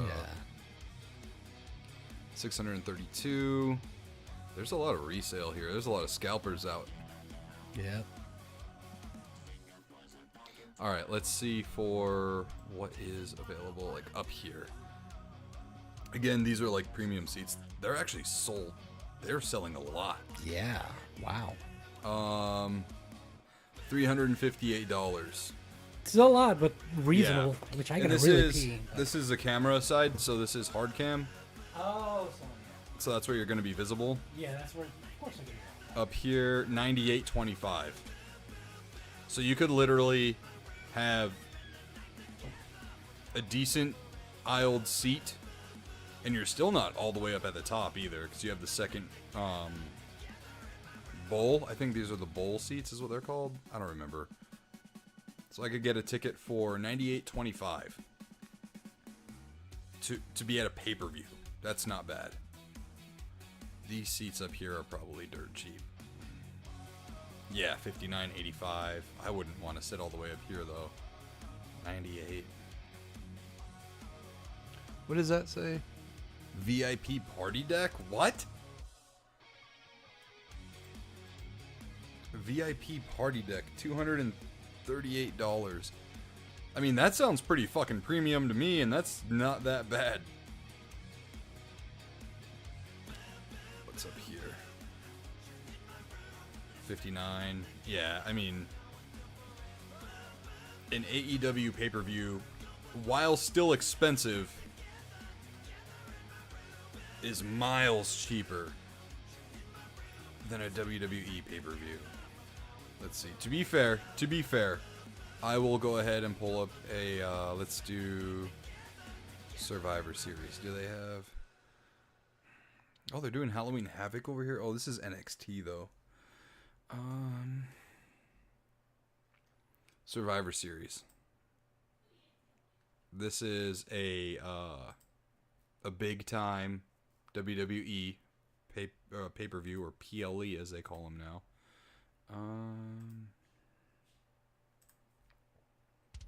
Wow. Oh, they're doing it at a fucking baseball field?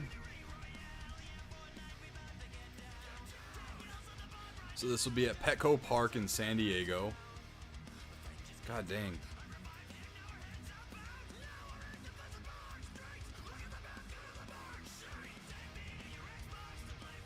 So ringside for Survivor Series is $6,904. And oh, what was Full Gear's? I think it was like not how much. Hold on. I know I'm kind of beating a dead horse here, guys. It's just I can't fathom this. So this is ringside for AEW Full Gear. $726.90. And ringside for... Okay, Josh. So again, ringside for AEW Full Gear, $726.90. WWE Survivor Series, November 29th. Ringside, $7,111.20. What? To sit ringside... Bro, no. Let's Man, see. that stadium's huge, though. Well, it's a baseball stadium. Ah. Let's see over here. $6,904. $505 for a standard ticket versus it's a standard over here. $358. Well, that's the camera side, though. Oh, Remember. that is. Let's get one over here that's not on the camera. $231 or $505. I mean, it's still several $100s cheaper. I don't understand, bro. What about like these ones? These seats gotta suck, right? $412. Or, oh, there's actually, I don't really want to consider resale tickets. What's this? $80.90 for relatively the same. To get the same seat, you'd be paying $412 for WWE. That is insane. That's fucking ridiculous, man. Shinobi's like, ringside there would be the equivalent of 7 months' rent for me.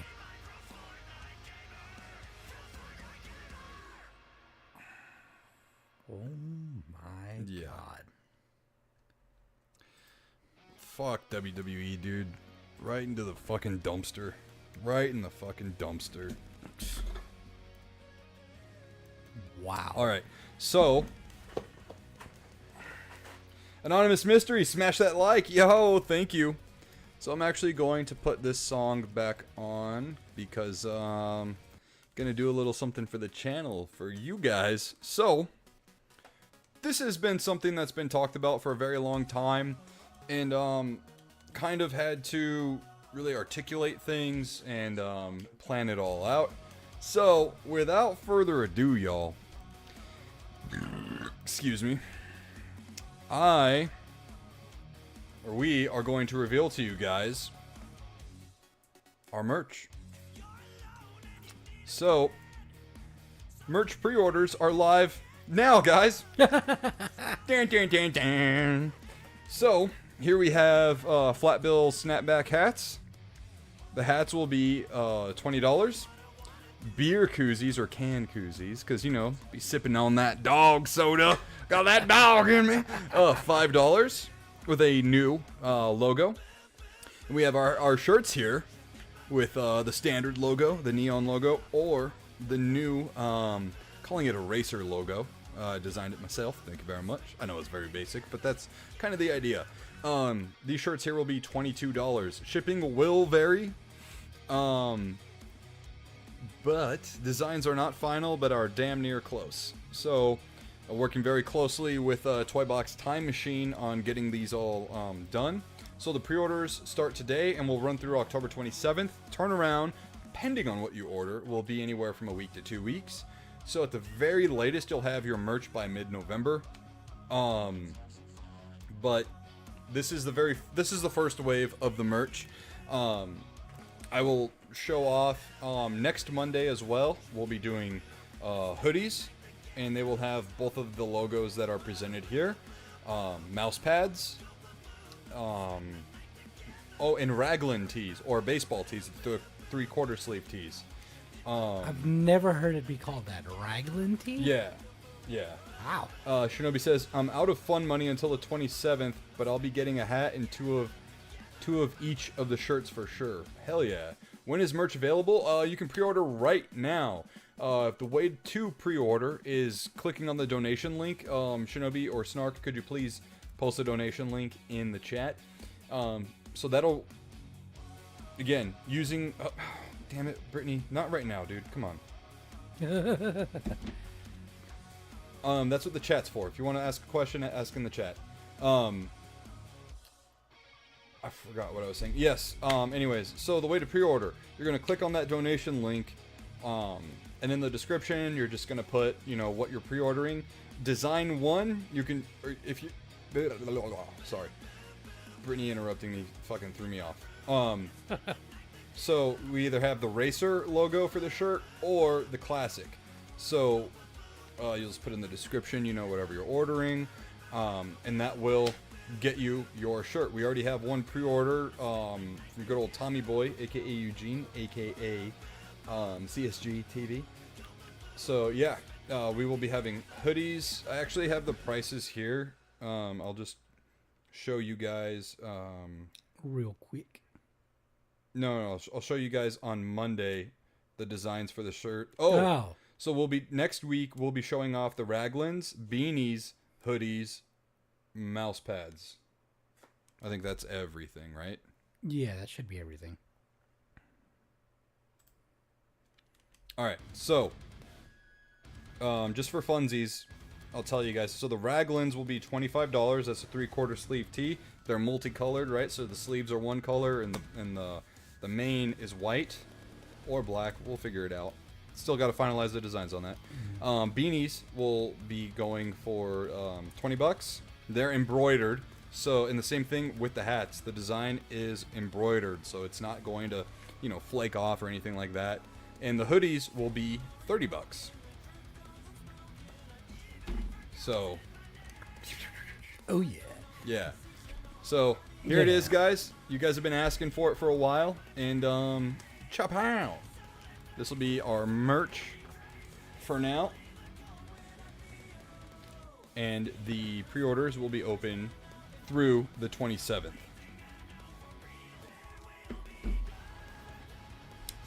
So now I'm definitely getting myself some. Yeah, and we will be eventually getting a storefront open. We're only doing it like this right now just because I've been talking about doing this for a while. You guys have been asking for merch for a while, so this was just the quickest way to get it done without having to go through the hassle of setting up a shop and this and that. Nuts Berserk says $30 hoodie in this economy? I know, it's a great deal. Oh. Beanie or toboggan? Like, does it fold over? Yes. Mystically says, I want a hat. Yeah, so the beanie will be like an actual beanie. If you guys were watching us when we were live streaming at Tucson Comic Con, I actually showed you guys the vendor that will be doing our merch. They do very good work. It will be a regular, like a full-size beanie, not like just a beanie that's flat all the way down. So it will be able to fold. Pillows. Pillows are cool too. We don't have pillows, bro. We could make some though, I suppose. Right. Oh man. But yeah, no, this is exciting.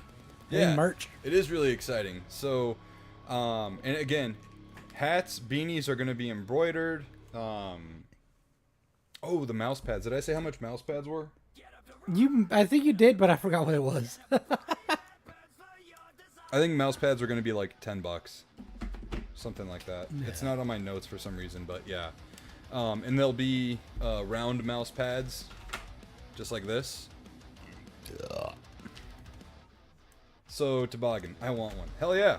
Well, go ahead. I mean, I understand if you can't right now, you have until the 27th to put an order in, and we will be, spamming the F out of this in the subsequent streams and shows. So Yep. we're very excited about this launch. I'll also be putting this up on socials tomorrow as well.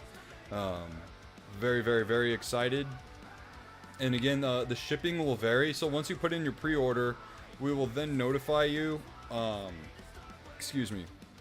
how much the shipping is going to be.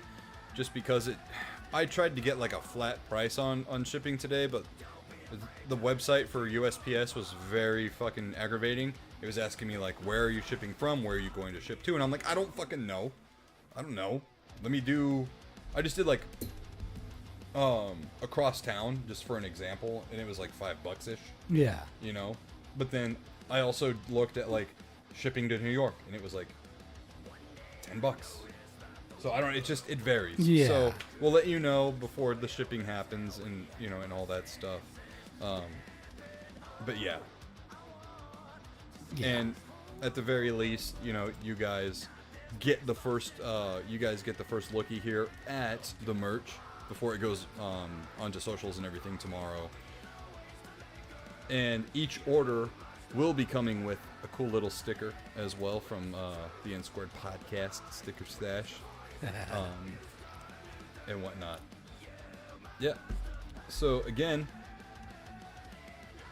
that link that Shinobi posted, the streamlabs.com/nerdynick/tip, that is where you will be able to place your order. You just put in the amount, shabam, shabam, done. And what you want. And Don't what you want, yeah. Don't forget to put that. That was one of the shabams. Yeah. Yeah. So, very, very excited to get you guys merch. And also, I just think it looks really good. I'm very proud of the designs. And I look like it's very sleek. Yeah. Not all over the place. It's nice. I didn't want to do something where it was like just text, but also I wanted to do like the racer shirt, for example. It reminded me of like an Element shirt, like skating, the skate brand Element. Yeah. I wanted to do something that like I would wear when I was 12. You know what I mean? Yeah. Yeah. Appreciate the effort though, Shinobi. Yeah, thank you. So anyways, guys, yeah. Exciting news. Very exciting news. And hopefully you guys like it, Want to see all the orders right now. Let's see, moving on.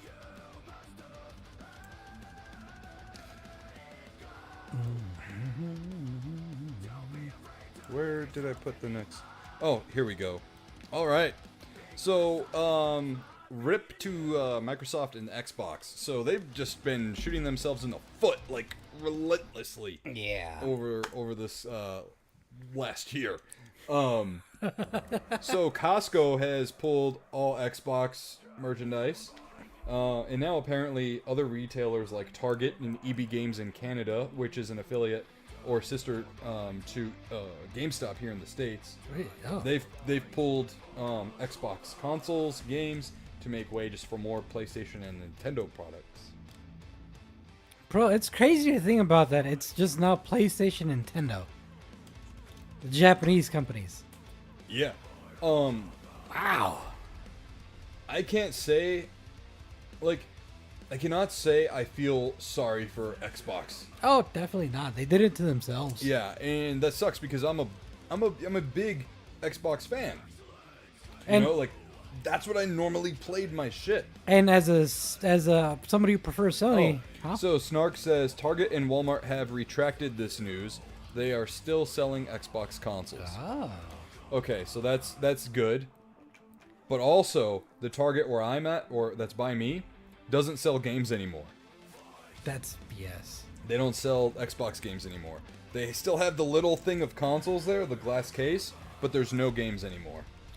See, and the thing is, like, this sucks for everybody all around because, like, for example, for Sony, that sets a precedent where they can be like, hey, we can do that too, right? Yep. And that's gonna suck for everybody, right? Or they can be like, hey, we don't have that much competition anymore.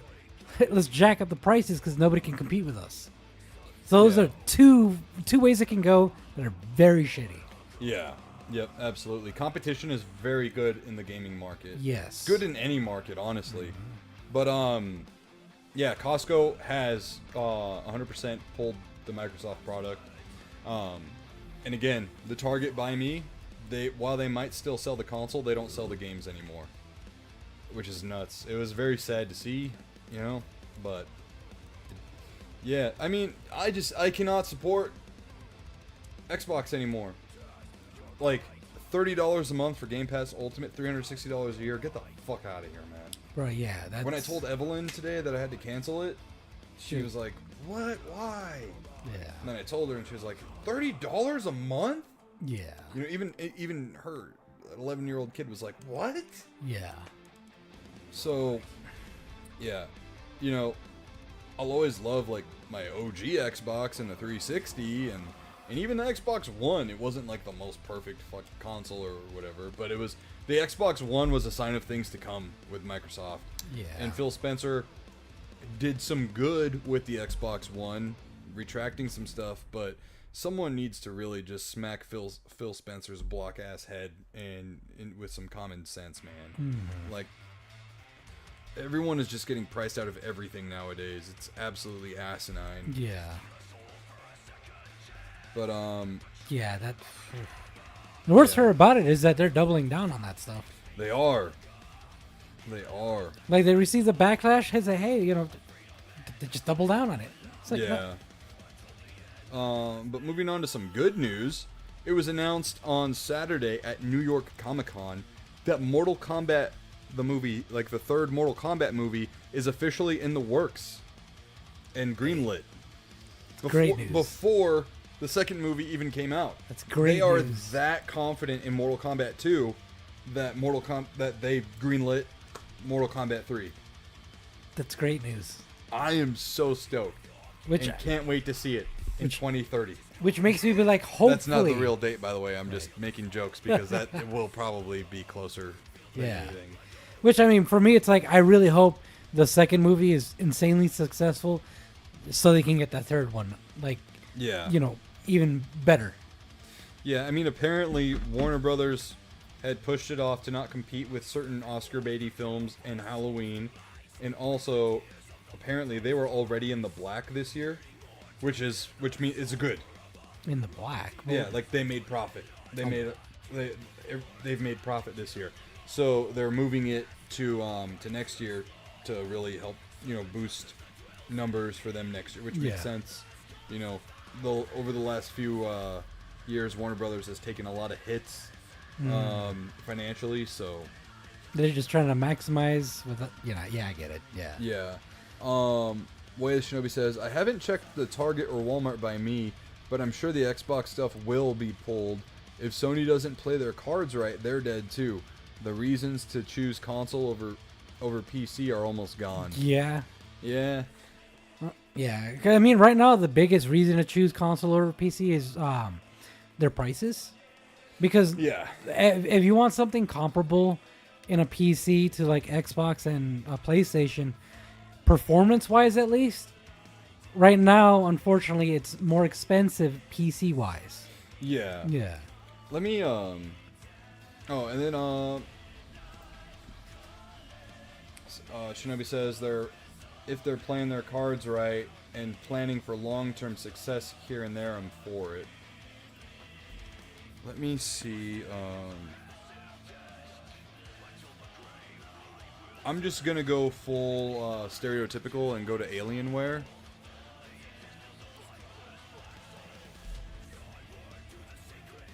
It's a PC that my roommate got.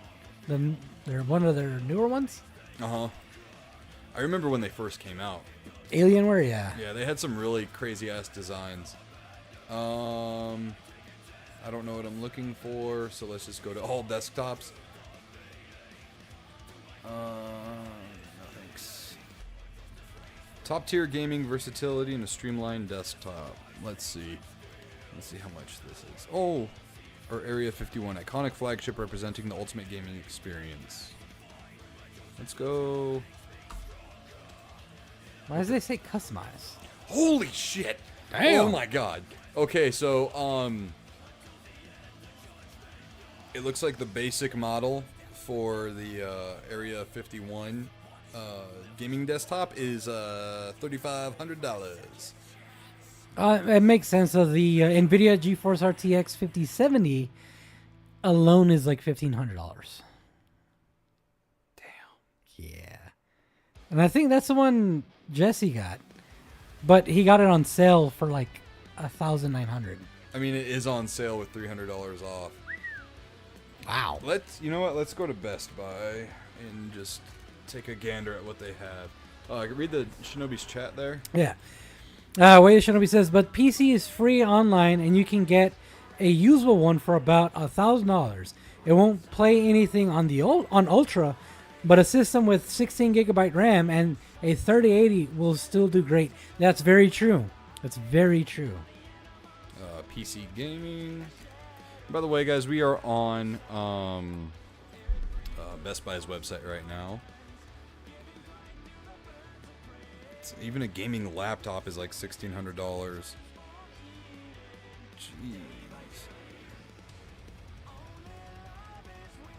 Do they not have like a full rig set up? Like a pre-build? Yeah, that's surprising. What the hell? Oh, wait, go up a little bit. It's just a tower. Yeah. Yeah. They still need the monitor and... Let me see.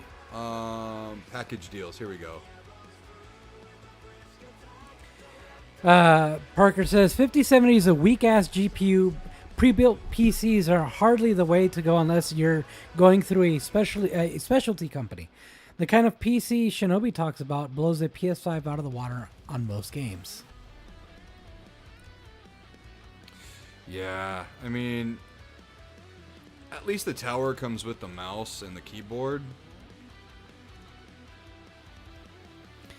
Shinobi says anything that's 30 series with at least 16 gigabytes of RAM will play everything at least mid-level. See, and that's the thing too. I don't know jack shit about PC gaming anymore. If we were talking in 1999 to 2003, I would totally know. But yeah, jeez, man. That's the other thing too that keeps people out of PC gaming is all the intricacies of everything. Yeah. But yeah, I am. Microsoft is just—they've just shot themselves in the foot so many times. It's really, really hard to feel sorry for them at all. Yeah. At all. The only ones I feel sorry for are the Xbox gamers that are suffering because of it. Oh yeah, for sure. Yeah. Yep. All right. Moving on to something that popped up from IGN today. They have a list of in their rankings, the 25 greatest horror movies ever made. Oh. Starting off at 25, Scream, 1996. Sorry, that's way too high. As in like bad high. That needs to be closer to like the top 10. Oh, okay, yeah. All right, cool. Yeah. I was gonna say it's like wait. Are you talking about like too high is like it shouldn't be on the list, or too high as in like it's not low enough on the list? No. Yeah. No. Okay. Parker says, yeah, the thing is I just can't get into modern PC gaming.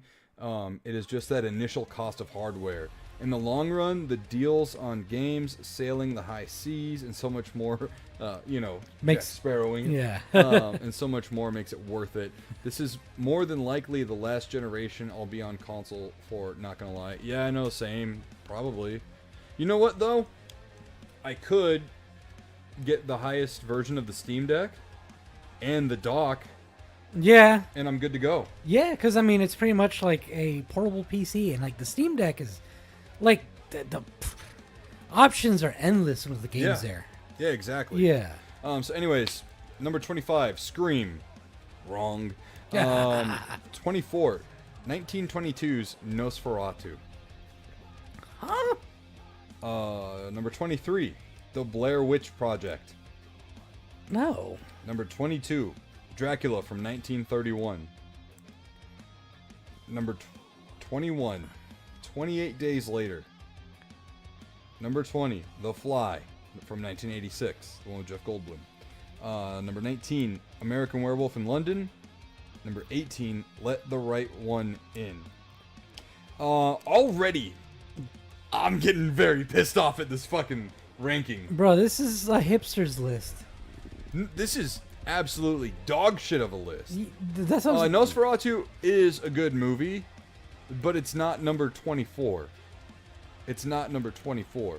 Also, I don't really know the criteria on what they were considering to be like the best. Yeah. Like, are we talking significance or are we talking actual film quality, so on and so forth?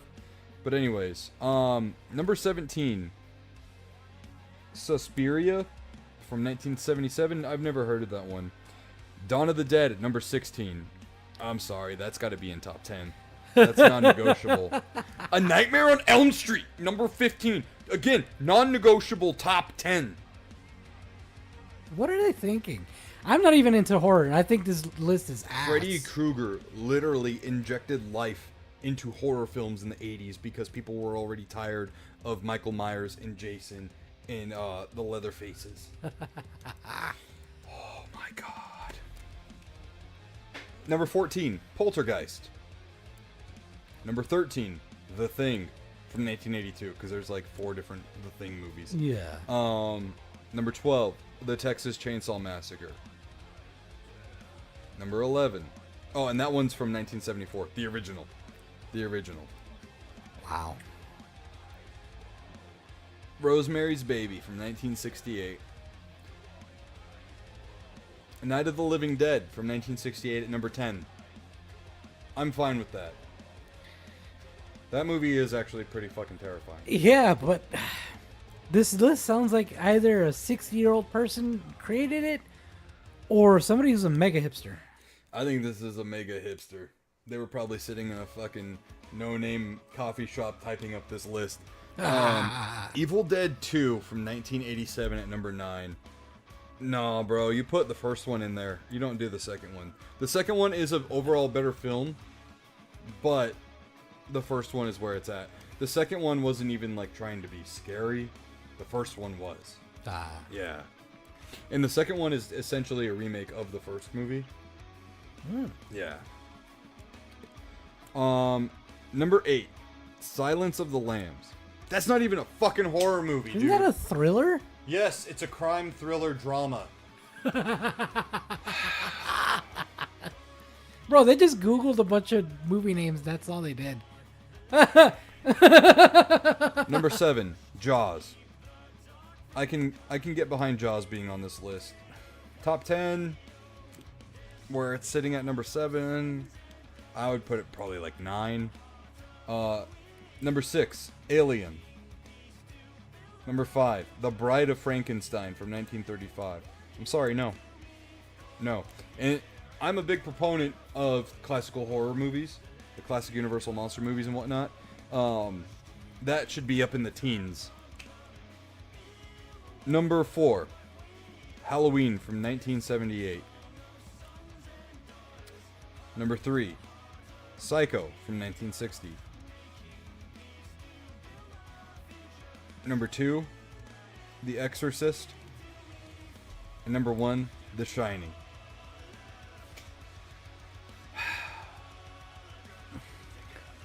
I am just so fucking... Oh my god. Yeah, The Shining's great, but it's not number 1.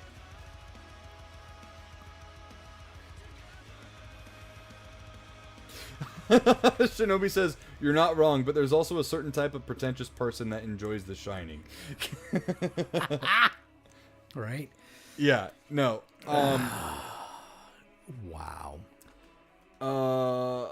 Let's see here. Let's move up. That one right there. Yeah, if it's in the top 10, I'm raging. Nuts Berserk says, The Thing and Texas Chainsaw are top 10 at least, LOL. Yeah, no, absolutely. And then Nuts Berserk says, nah, man, you want to see a hipster top 25 horror movies? I can draft one for you. It's someone who likes psychological thrillers because they think they're enlightened. Shining is in top 3 on the list. I guarantee it. Oh. Yep. Yeah. Fucking called it. Alien is the GOAT. It is a good horror movie. Yeah. God. I can't. Wait, it should be damn. I'm good. Yeah, I can't get behind this list whatsoever. But of course, it's from IGN, so. I mean, I knew it wasn't gonna be the greatest, but I didn't think it was gonna be that bad. Look, I'm very biased when it comes to Scream. Right, Ghostface? But, Scream is definitely a top 10 horror movie. It literally reignited a following of horror in the 90s when it was, like, just not around. Yeah, because, like, if you're going... Like, the list, to me, looks like it's, like, movies that were important in horror. Kind of. Yeah, so to speak. Which means, you know... Some of the newer stuff should be on higher up on the list. You know, like closer to the top 10, just because they definitely reinvented horror. Yeah, what's interesting to see is there's not like Child's Play, the first Chucky movie, Oh yeah. because that one is pretty good. You know what I'm surprised they don't have on that list with the freaking choices they have? Huh? Children of the Corn. Yeah, that's true. That movie used to scare the shit out of me when I was a kid. Oh yeah. Because of that movie, I don't like the name Malachi. Or Carrie. What's another one? Oh yeah, Carrie I was was. thinking of it. Carrie's the one where they like. Yeah, with the blood. Yeah. Dude, there's so many out there, and there's some that I just like can't remember. There's one that I'm thinking of. I don't remember the name of it. I mean, Pet Cemetery would be really good too on this list. Oh right. Damn, I forgot about Pet Cemetery. Salem's Lot would be good as well. Fright Night, although one would argue that it's not a straight up horror film Wow. because it is kind of a comedy as well. Fright Night is one of my favorite movies of all time, horror wise. Train to Busan. I haven't seen that one. Like I said, I'm not a horror fan, so. Yeah.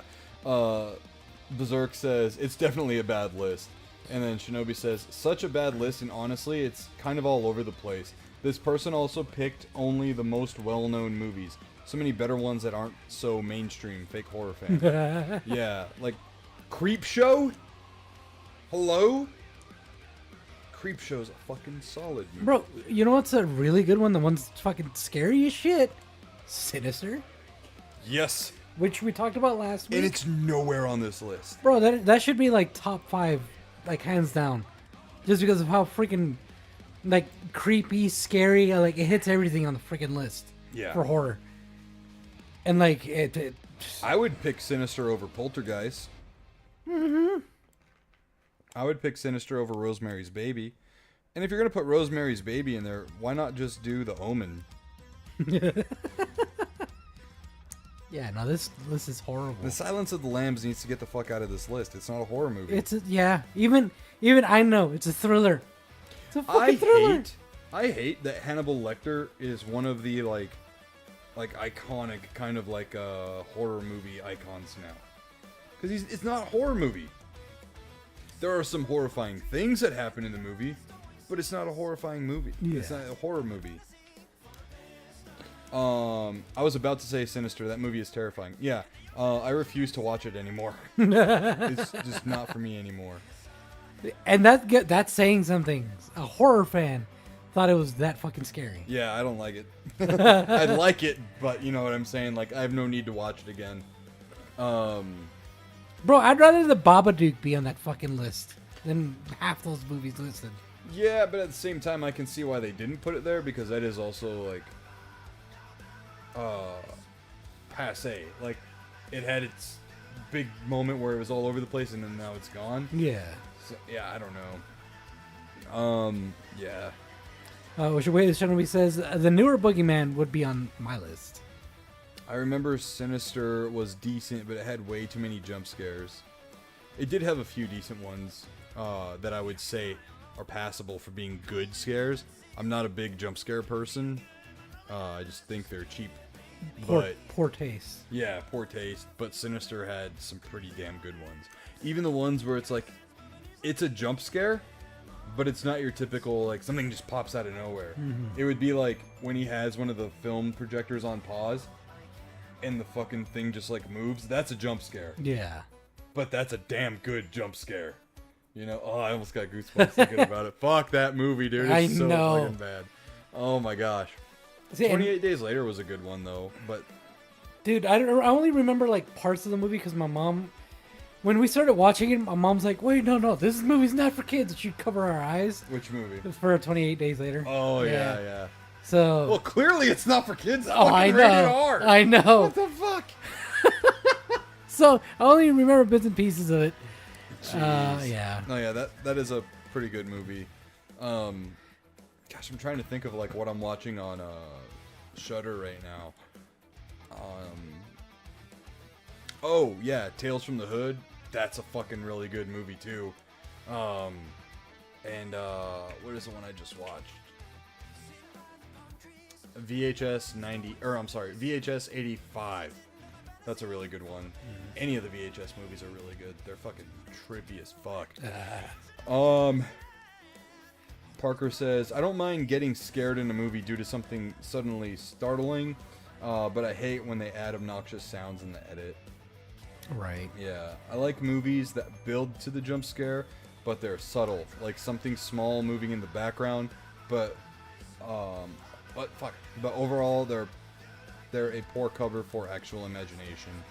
Halloween to this day is one of my favorite fake jumps, with the officer that grabs another one's shoulders and the guy freaks out. No annoying sounds, just a genuine startle.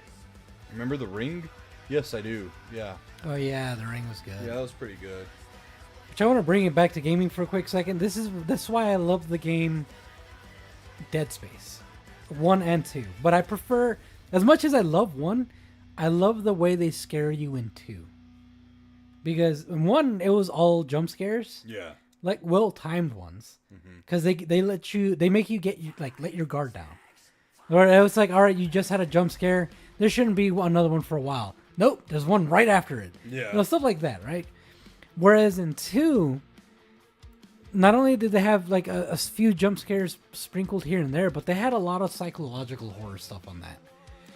Where the main character is hallucinating his dead girlfriend. Like throughout the game. Right. And like it's just like freaky as shit. But yeah. That's what I wanted to say.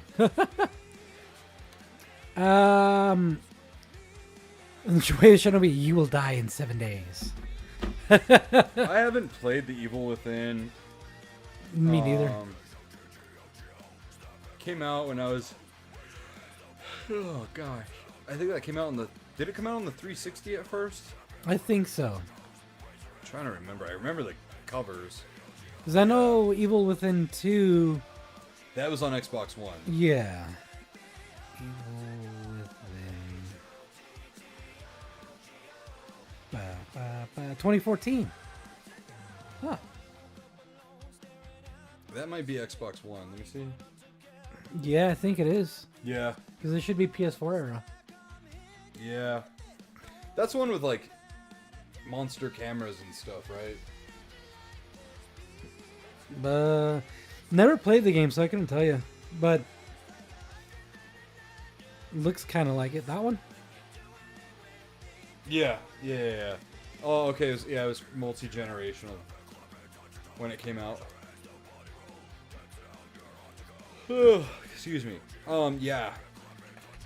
I just, that list. Fucking IGN. Go figure, man. Go fucking figure. Honestly, surprising how bad it was. Like, it was... I knew it was going to be, like, not the greatest, but I didn't think it was going to be that bad of a list. Yeah, that was pretty fucking dog shit. But yeah, that's actually... That's all I've got. Hey, Yeah. that's fine. We had a Let's see what Parker says. 7th and 8th gen versions dropped at the same time. I remember getting it for Christmas on the X-Bone in 2014. LOL. Nice. So yeah, guys, this is gonna be it for the NSquared podcast. Way the Shinobi says, IGN, aka I got nothing. I've been Nerdy Nick. You can find me on Instagram at nerdynick_91 and on X at buffnerd. You can't follow Josh, but you can follow us over on Facebook. Just type in that search bar, NSquared Podcast. Click that like or follow. Also, on your way out, guys, tonight, please leave a thumbs up. Comment what your favorite moment of the show was. And, again, merch is up for pre-order. Once again, merch is up for pre-order. So we'll be running the merch pre-orders all the way up until the 27th. So hopefully merch gets to you guys by the middle of October, all said and done. So be on the lookout for that. You know, just go ahead and click the link and put your pre-order in. Let us know what you guys want to order. That'll be great. Also, we are sponsored by 4XP Gaming. Head on over to 4xpgaming.com. Use code NSquared10 at checkout to get yourself some sweet gaming drink mix. You know what I'm saying? Yeah, so. And thank you to all of our Patreon show producers. I've been Nerdy Nick. Best friend Josh. Until next time, guys, be blessed, be a blessing to others, and game on. And I'll probably be streaming Splatterhouse sometime this week to beat that fucking boss. Fucking game. All right, guys. Deuces. You guys have a good night. Deuces.